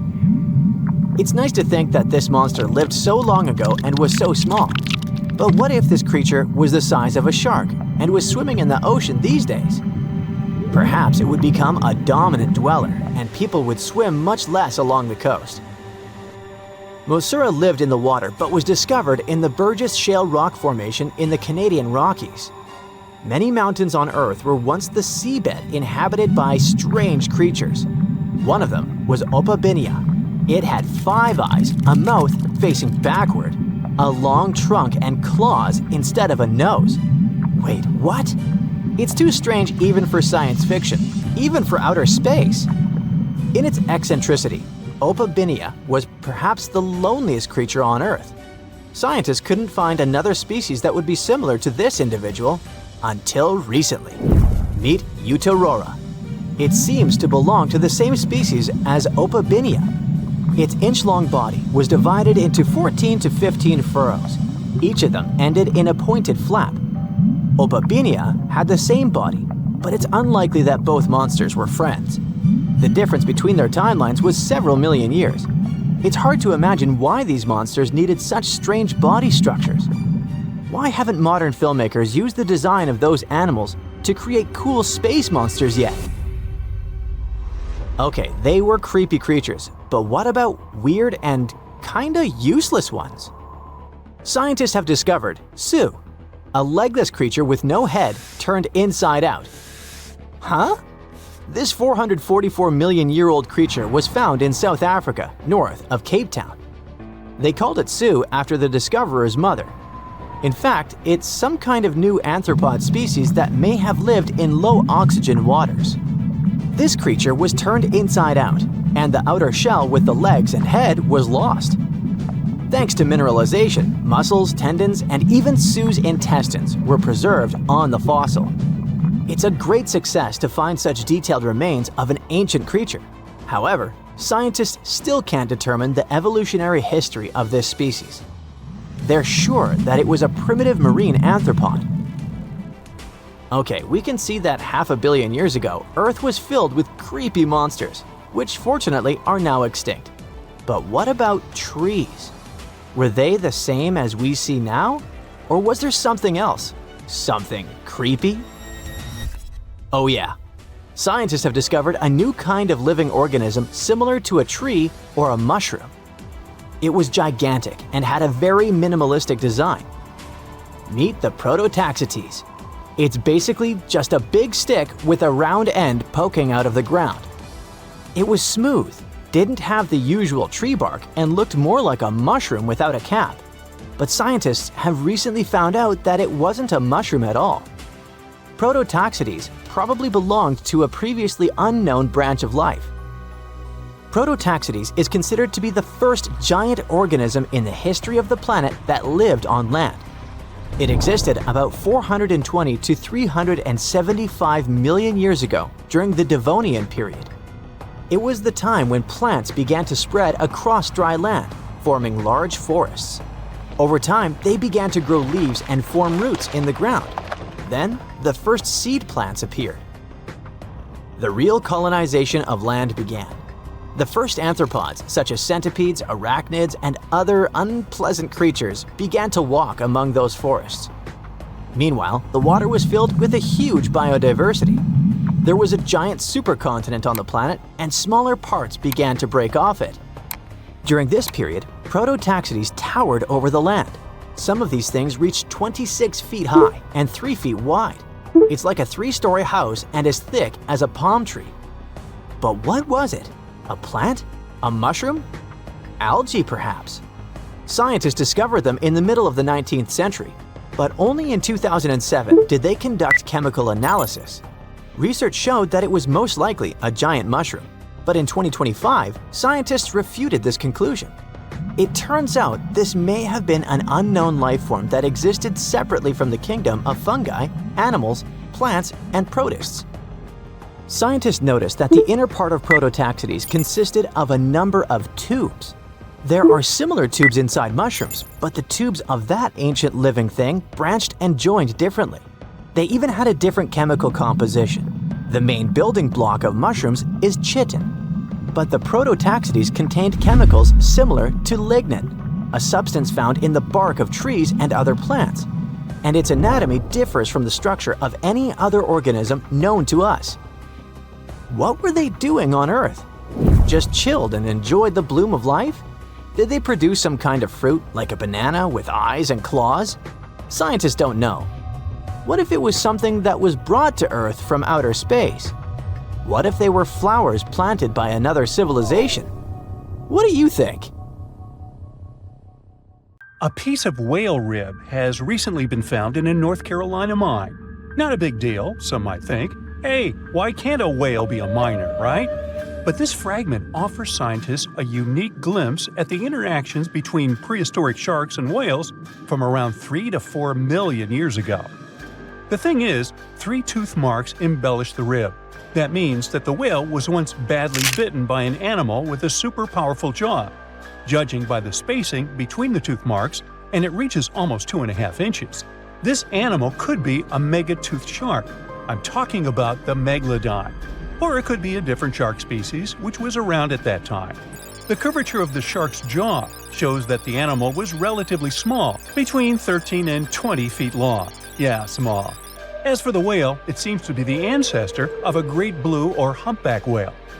Researchers are amazed. You don't usually expect to find evidence of animal interaction and behavior preserved in the fossil record.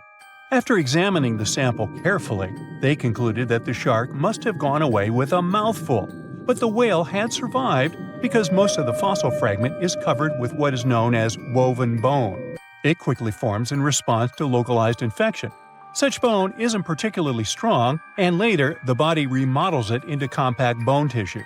But it takes time. The presence of this bone means that the healing was incomplete and the whale passed away 2 to 6 weeks after the unfortunate encounter. On the other hand, its demise could have been unrelated to the infection and injury. Only a handful of fossils show such kinds of interactions between ancient animals.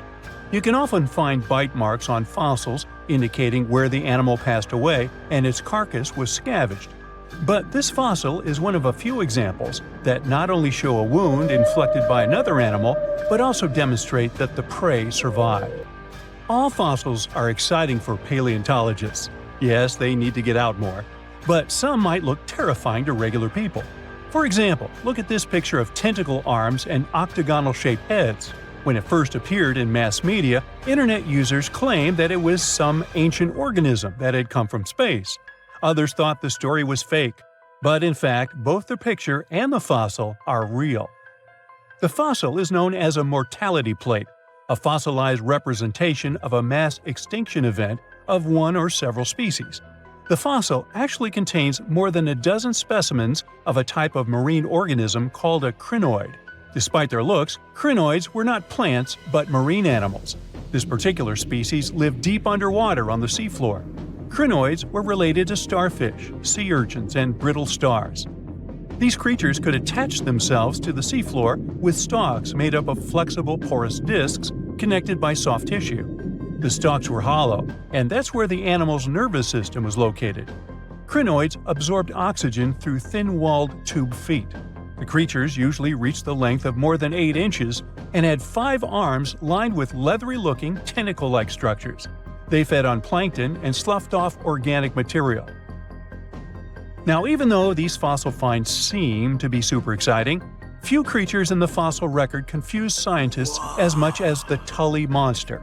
This curious sea creature sported a toothy, trunk-like snout and eyes splayed out on a rigid rod. But the most bizarre thing? It has been impossible to classify. Researchers have been considering a variety of organisms, for example, segmented worms, swimming slugs, and primitive eel-like creatures, since the monster was discovered in 1966.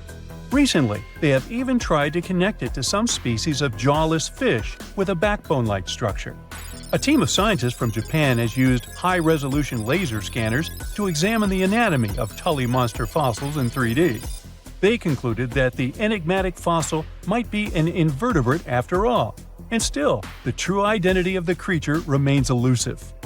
In the 1950s, amateur fossil hunter Francis Tully found a ghostly imprint of a torpedo-shaped organism with a huge tail fin in the Mizon Creek fossil beds in Illinois.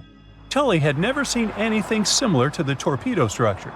He took his find to Chicago's Field Museum of Natural History. Paleontologists working there were baffled as well. Since then, scientists haven't been able to determine where the creature fits on the phylogenetic family tree, or where they should spend Thanksgiving. In 1741, an explorer and captain named Vitus Johansen Bering led an expedition to map the coast of Alaska. The ship he was on got shipwrecked on what later became known as Bering Island, and they got hungry. Half the crew survived thanks to the discovery of an extremely large sea cow. With the meat of these animals nourishing them, the sailors managed to build a small ship from the wreckage and return home.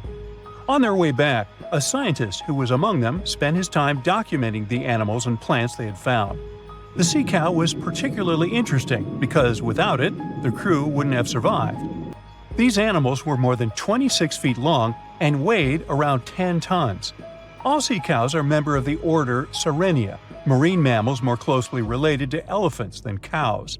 The scientists described them as having black skin, a small head, and stubby forelimbs. Those sea cows floated on the water's surface, munching on kelp. After the information about these animals became widespread, sea otter fur trading expeditions made use of that convenient depot en route. Sea cows were docile and could be easily hunted. Long story short, within 27 years after the scientists mentioned those animals, they were driven to extinction. But it's not the saddest part. The fossil record reveals a much deeper and darker history. Fossils of sea cows have been discovered all over the world, from Japan to Mexico. It means that the animal once thrived in the vast kelp beds around the entire North Pacific Rim. That small population discovered by the expedition was probably the last remains of a once much larger and way healthier population. More likely, Aboriginal hunting had already reduced the numbers of these animals to near extinction levels, and the final blow came from Western hunters. The living close relatives of those ancient sea cows are rarely hunted today. Still, they're under threat of extinction themselves.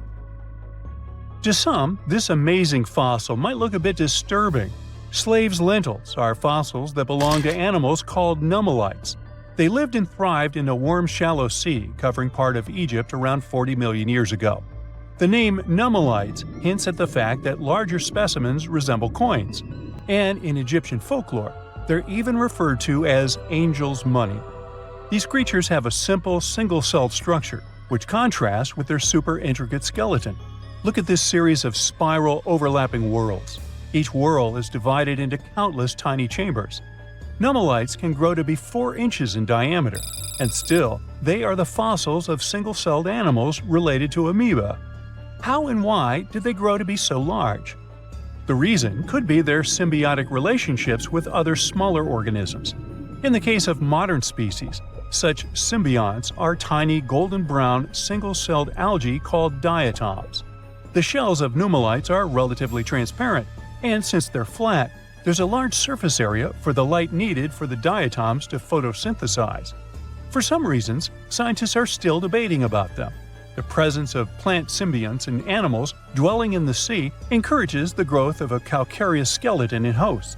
So, the gigantic size of the nummulites in Egypt could be due to their close relationship with symbiotic diatoms.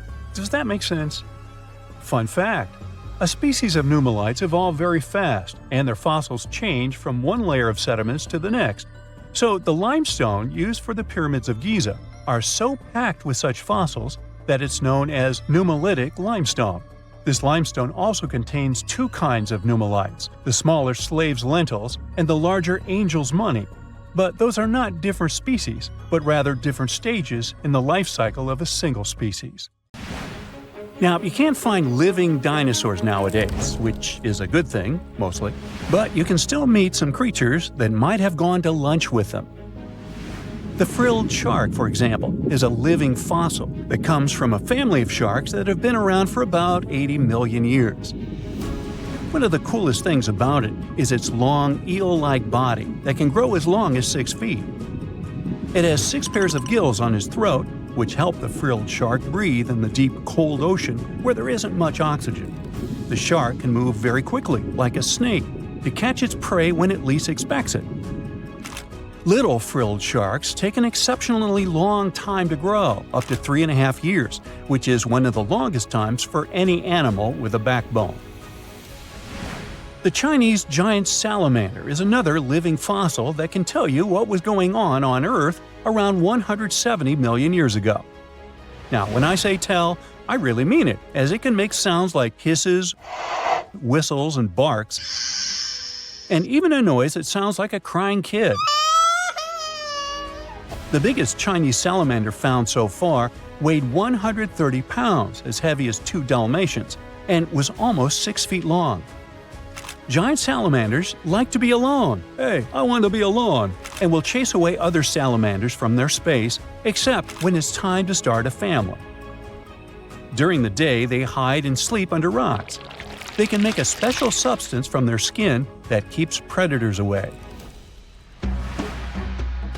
Now, gharials are reptiles that have been around for about 38 million years. They live in India and Nepal in slow-moving, muddy rivers. Sadly, there are very few gharials left in the wild, less than 100. These creatures can't control their body temperature, so they need to sunbathe to get warm or cool down in the water if they get too hot. Their eyes are close together and face forward, which helps them see in 3 dimensions and judge distances more accurately.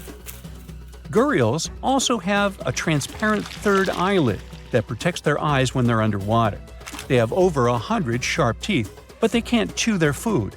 Instead, they use their strong jaws to grab prey and then, swallow it whole. The alligator gar is a fish that has a family history of more than 100 million years. It still has some cool features from ancient times, like being able to breathe both air and water. It also has a special spiral-shaped intestine, like a shark. The alligator gar is one of the biggest and heaviest fish in North America. Just like an alligator, it has a long body and snout, plus a row of sharp teeth. But instead of legs, the gar has fins to help it swim underwater. The tuatara isn't a lizard as you might think, and isn't a dinosaur either. This New Zealand resident is one of the most unique animals in the world. Scientists love studying tuataras because they can help us understand how today's lizards and snakes evolved. One of the coolest things about the tuatara is its third eye, called a parietal eye, on its head. It has its own lens, retina, and a nerve that connects it to the brain. Scientists think it might help the tuatara know when it's light or dark outside and absorb sunlight to make vitamin D or help them keep their body temperature exactly right. Tuataras can live an extraordinarily long time, up to 100 years. Cassowaries are the youngsters on our list, as they've been around for only 60 million years. They have some things in common with dinosaurs, like their 3-toed feet and how they breathe. Cassowaries love to eat fruit, lots and lots of fruit. This love of fruit helps the rainforest because when cassowaries eat the fruit, their bodies don't harm the seeds inside. As they move around the forest, they spread these seeds, you can guess how, with their own natural fertilizer, helping new plants grow. Cassowaries are big birds, about 6 feet tall and weigh over 100 pounds. They have a special claw on each foot that is 5 inches long, and they can use it to kick real fast. If they feel threatened, they can charge, kick, and even jump on someone. They can also leap up to 5 feet in the air. So, the best thing to do is stay far, far away from where they live. The order Notostraca is a group of crustaceans that you may know as tadpole shrimp or shield shrimps. These animals have been around for about 360 million years. They have a wide, flat shell that covers their head, and they have a pair of eyes on top. These creatures can be found all over the world in different kinds of water, like freshwater, brackish water, and even salty pools. They can also look different depending on where they live. Notostracans aren't picky eaters and can snack on pretty much anything, from plants to small animals and other shrimps. Some of them are considered pests in places like California rice paddies because they stir up the mud, which blocks sunlight from reaching the young rice plants. Sturgeons are some of the largest fish species on the planet. They live only in the cool waters of the northern hemisphere and never travel below the equator. Even though they are huge, sturgeons don't have teeth. They eat by sucking food off the bottom of rivers, gulfs, lakes, and oceans. Scientists believe that sturgeons came from a group of fish that first appeared around 419 million years ago, long before dinosaurs even existed. Their ancestors survived a big extinction event that wiped out 90% of all species and went on to become the largest fish in many rivers in North America and Eurasia. Sturgeons can live up to 100 years old or even older. Female sturgeons can lay up to 3 million eggs at a time, but not all of the eggs eventually turn into real fish.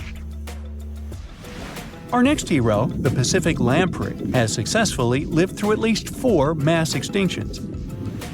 Its ancient ancestors evolved over 450 million years ago. These creatures have cartilage instead of bones and a third eye, which is a special light-sensing organ on top of their heads. Instead of a regular jaw, they have a mouth surrounded by teeth.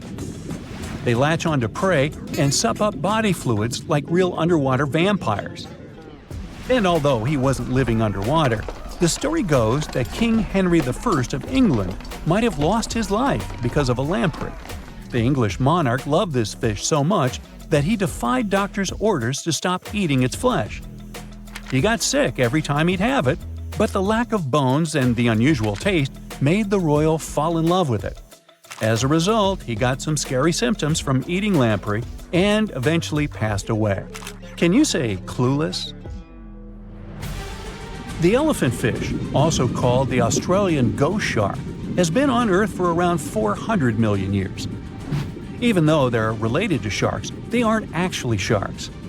Instead of bones, their bodies are made entirely of cartilage. These fish have a special shiny tissue in their eyes that can make their eyes look like they change color from yellow to green. Elephant fish can be pretty tough and will fight back if they feel threatened. They like to be alone and usually don't hang out with other fish. Horseshoe crabs also deserve the title of survival champs, as they've been around even before dinosaurs, since 450 million years ago. 4 species are still roaming the ocean from Maine all the way to Mexico. Horseshoe crabs are more like spiders than ticks than they are like real crabs. They have 9 eyes, plus extra light sensors near their tails, so they can see really well. They breathe underwater using flap-like gills near their belly, and sometimes they use these gills to swim upside down. Every spring, when the tide is high, these creatures come up to the beach at night to mate and lay their eggs, and you can see hundreds of thousands of them. Scientists just drilled through about 1,700 feet of Antarctic ice and pulled up a record-breaking core. It's a 750-foot tube that reaches back about 23 million years. The core showed that this part of West Antarctica had been an open ocean back then. That means the ice sheet had collapsed before. And if it sinks again, global sea levels could rise enough to turn coastal cities into aquariums and rewrite the map of the world. To learn more, an international research team set up camp at a spot called Prairie Ice Rise. It's like a giant frozen raft stuck to Antarctica, caught on rocky bumps on the seafloor. Those bumps act like a brake, helping hold back the inland ice. But warmer ocean water is starting to melt the raft from below. If the ice thins and lifts off those rocks, the brakes are gone, and the inland ice is going straight into the ocean. That is why scientists decided to drill here. Drilling a straight hole through a third of a mile of ice sounds impossible. It can't be done with a regular drill. Instead, the crew had to use a custom hot water drill. It's basically a superheated pressure washer. It shoots near boiling water straight down to melt a vertical tunnel about 1 foot wide. The problem is, the ice tries to heal the hole shut. The continent itself is saying, nope. If the hot water stops flowing for even a little bit, the tunnel starts freezing again and the hole begins to close. And since they were in the middle of a frozen wasteland, they had to set up a small camp of tents with its own power supply. The nearest station is about 450 miles away, so any serious breakdown could mess with the whole project. For comparison, the space station is about 250 miles above Earth's surface. So this expedition had to be planned almost like a space mission. Granted, the ISS is still harder to reach, but you get the point. If the camp lost power, the researchers would have to fix it fast, within 1 or 2 days, or the hole could freeze shut completely. You might already know that ice can trap ancient microbes and particles from the air. Snow falls, freezes, and stacks up in layers. Each layer traps whatever was floating around at the time, stuff like dust or gases, even tiny organisms. That's how scientists read the past. Those stacked layers are called ice cores, but the researchers weren't after the ice. What scientists recovered there is a sediment core. Instead of frozen snow, it's a long tube of mud and rock drilled from the ocean floor under the ice. Think of it like this. Ice cores record what was in the air. Sediment cores record what was happening in the ocean. Everything floating in the water eventually sinks. When a massive ceiling of thick ice completely covers the ocean, the water below goes pitch black. Without sunlight, there's no way for plants to grow. The only stuff sinking to the seafloor is heavily crushed rock, physically scraped off the land by the moving ice above. When the climate warms, the ice pulls back and sunlight brings back life. The seafloor starts building the open water layer again. Over time, you get a repeating pattern. Gritty rock when it's iced over, pale shell-packed mud when it isn't.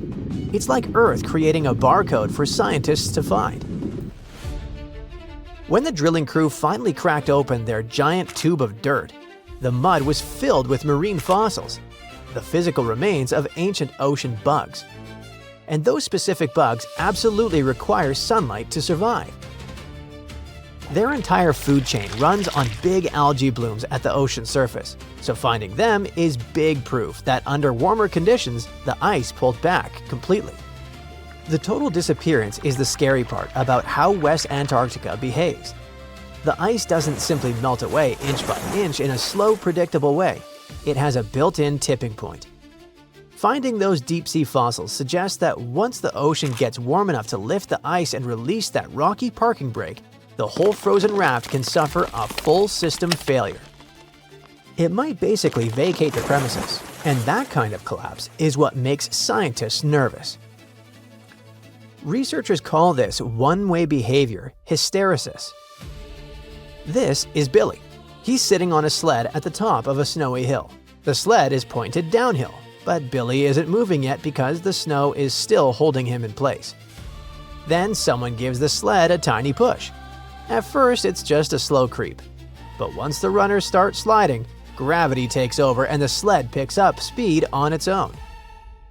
The key part is that even if the person who pushed Billy instantly regrets it, the sled won't stop.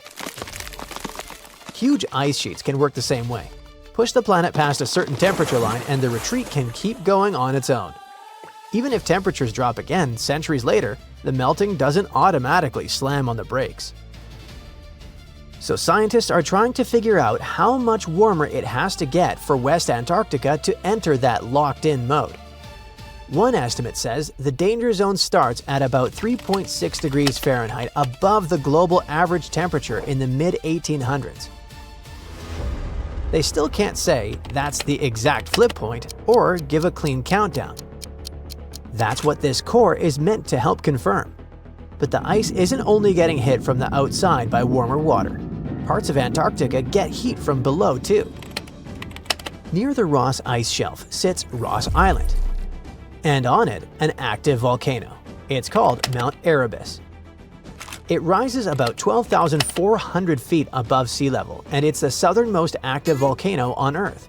But the cool part is that inside its summit crater is a persistent lava lake, an actual glowing pool of molten rock that's been churning for decades. That's not normal. Only a handful of volcanoes on Earth maintain long-lived lava lakes. Erebus does it while surrounded by one of the coldest environments on the planet. Antarctica can be brutally cold at the surface, but Mount Erebus is powered by heat from deep inside the Earth. That heat doesn't care if the air above is negative 40 degrees Fahrenheit. Magma rises because it's hot and buoyant. As long as fresh magma keeps feeding the crater and gas keeps escaping, the lava lake can stay molten. Erebus also creates something you rarely see elsewhere: ice towers built by a volcano. Hot gases escape through cracks, hitting the freezing air and instantly solidify into tall, hollow chimneys of ice.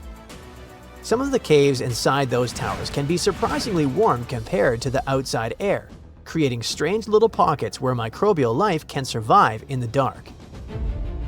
Another cool thing about this region is the miles of subglacial lakes. Some are the size of small cities. Pressure helps keep them liquid, and heat from below keeps them from freezing. A bunch of them connect through hidden channels, so they fill and drain like an underground plumbing system. Satellites can even catch the ice above rising and falling as the water moves. Erebus matters because it proves West Antarctica can get heat from below. That heat can melt the ice at the base and create water underneath. Those buried lakes matter because that water acts like lubrication. Less friction means the ice can slide faster. And when lakes fill and drain, that slippery layer can shift around suddenly. When grip and support both weaken at the same time, that sled doesn't need much of a push. There's no doomsday clock on the wall counting down to some dramatic end of the world. Even if West Antarctica starts sliding into the ocean, it wouldn't happen overnight. Coastlines would shift inch by inch, one storm at a time, with decades in between. Cities wouldn't vanish with a single wave. We'd have to do a lot of redesigning and moving. And centuries from now, if parts of today's coastline sit underwater, future divers might swim past the tops of skyscrapers the way we dive through ancient shipwrecks. In 1985, Chilean biologist Dr. Daniel Torres was doing a census of mammals and collecting marine refuse on Cape Sheref in Antarctica. He was going to pick up a big plastic container when he noticed one white rock among the dark volcanic stones. It turned out to be a human skull, and as Dr. Torres found later, it belonged to a young woman who lived in southern Chile. She was most likely in her early 20s and starving when she passed away. Several years later, scientists also found fragments of femurs and used DNA analysis to prove they belonged to the same lady. This discovery could change history as we know it. How did a female skull end up in Antarctica, at a spot where sealers used to camp? Women usually wouldn't go on sealing trips in the early 1800s. To add to the mystery, there was nothing else found at the site. No papers, no special markings, no tools or other objects that could tell us who she was, what happened to her, or how she ended up there. It could mean that people from Chile had a camp here before anyone else set foot on the continent. Scientists made another unique discovery in Antarctica, an ancient meteorite fragment that could be proof there's life on other planets. They believe this meteorite is over 4 billion years old and it might have come straight from Mars. In 1996, NASA scientists announced that they found special chemical marks on the rock. Some ancient Martian organisms may have left them behind, but not everyone was convinced. And later studies found that the carbon-rich chemicals on the rock probably weren't biological at all. Long ago, when Mars was a much wetter place, massive space rocks collided with the planet. These collisions produced intense heat and changed the landscape. The rock found in Antarctica likely survived 2 such impacts before a third powerful strike hurled it into space. While still on Mars, this rock bathed in water that moved through tiny cracks in its surface. This water probably left behind strange carbon bubbles that scientists thought might be the fingerprints of ancient life. Researchers recover more rocks from space in Antarctica than in any other part of the world. But you don't expect to see a pyramid there, right? I could make you try to solve this mystery, but okay, this object only looks like a pyramid. In fact, it's a mountain. You can easily find it on Google Maps if you scroll all the way to the Ellsworth Mountains. It's the tallest mountain range in Antarctica, and it stretches for almost 250 miles. Explorers from the British Antarctic Expedition first found this unusually shaped mountain and nicknamed it the Pyramid. Over the past 100 years, many people have wondered if there really was a pyramid in Antarctica, and if yes, who built it? But scientists totally rained on this icy parade as they explained there is nothing unusual about a rocky peak showing above the ice. It's just a coincidence that this one and the neighboring peak are cut in a pyramid shape. Researchers at the University of Colorado found a 10,000-year-old hunting tool near Yellowstone National Park. It was buried in ice, but as it melted because the temperatures got warmer, the tool came to the surface. Researchers were keeping this find a secret for a year.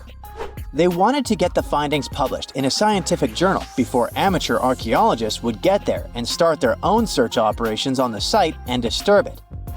The dart, which is about 3 feet long, was made from a birch tree, and it still has some markings that prove that it belonged to an ancient hunter. In the good old days when it was actively used, the dart had a sharp tip on one end. The other end had a little dimple that connected to a hook on a special tool called an atlatl. That atlatl helped a hunter throw the dart much faster and farther than they could just by hand. Talk about ancient tech. The scientists who found the dart say that as the ice continues to melt, they keep finding more ancient tools, plants, and even animal remains in places like Alaska, Canada, and Europe. They plan to go to Glacial National Park in Montana to work with Native American tribes to find and protect any more treasures that may have been hidden in the ice for thousands of years. Paleontologists found something amazing in Antarctica: the remains of a creature that looked a lot like the Loch Ness Monster. The animal they found was a plesiosaur. This marine beauty swam in the ocean during the time of the dinosaurs. This big guy had 4 flippers, a long neck, and measured an impressive 36 feet long from its head to its tail. That's about as long as a big telephone pole. This specific type of plesiosaur is the largest one scientists have ever discovered. It was also very bulky, around 15 tons. That's about as heavy as 2 modern elephants. The fossils of this giant sea creature were first found on Seymour Island in Antarctica back in 1989. But the plesiosaur was so huge and stuck in such hard rock that it took the scientists 3 more trips to get all the fossils out. In the end, they brought 1,760 pounds of fossilized bones to the lab. The scientists noticed that some of the vertebrae bones were fused together, which means this plesiosaur was a fully grown adult. After studying the fossils, scientists decided it had lived 30,000 years before the mass extinction that wiped out dinos about 66 million years ago. In May 1845, Captain John Franklin set off from England with 133 people and 2 ships. They were trying to find a sea route called the Northwest Passage to make traveling between Europe and Asia shorter and faster. The last people who saw Franklin and his crew were sailors on 2 whaling ships in August of that same year. After that, no one knew what happened to them, and it became a big mystery that lasted almost 170 years. People sent search teams to the icy parts of northern Canada, where they found some spooky clues. There were things left behind by Franklin's crew, and they heard sad stories from Inuit people who lived there. They even found a note from 1847 on King William Island, written by one of the crew members. The note said the 2 ships had gotten stuck in the ice. Finally, in 2014, Canadian scientists announced that they had found the wreck of the Erebus at the bottom of the Wilmot and Crampton Bay. 2 years later, they found the second ship, about 45 miles away. Both ships were still in great shape, even after being underwater for so long. Underwater archaeologists studied the cabins on the ships and brought back hundreds of objects. Thanks to these artifacts, they can paint a better picture of what really happened during the last days of Franklin's dangerous journey. A mountain hiker found an unusual sandal in an area known as the Horse Ice Patch in Norway in the summer of 2019. The hiker sent GPS coordinates and photos of the find to researchers who study archaeology preserved within glaciers and ice patches. The archaeologists checked the weather forecast and figured out that they only had 1 day to retrieve the show before the snow covered it with a thick blanket. Then it would take years for it to melt, so they had to act fast and rush to the location to secure the sandal. This vintage shoe turned out to be around 1,700 years old after radiocarbon dating. They also found other artifacts in addition to the Iron Age footwear, such as frozen horse manure from the Viking Age and textiles. All these findings could mean that there used to be a travel route in the mountains that connected inland Norway to the coast a long time ago.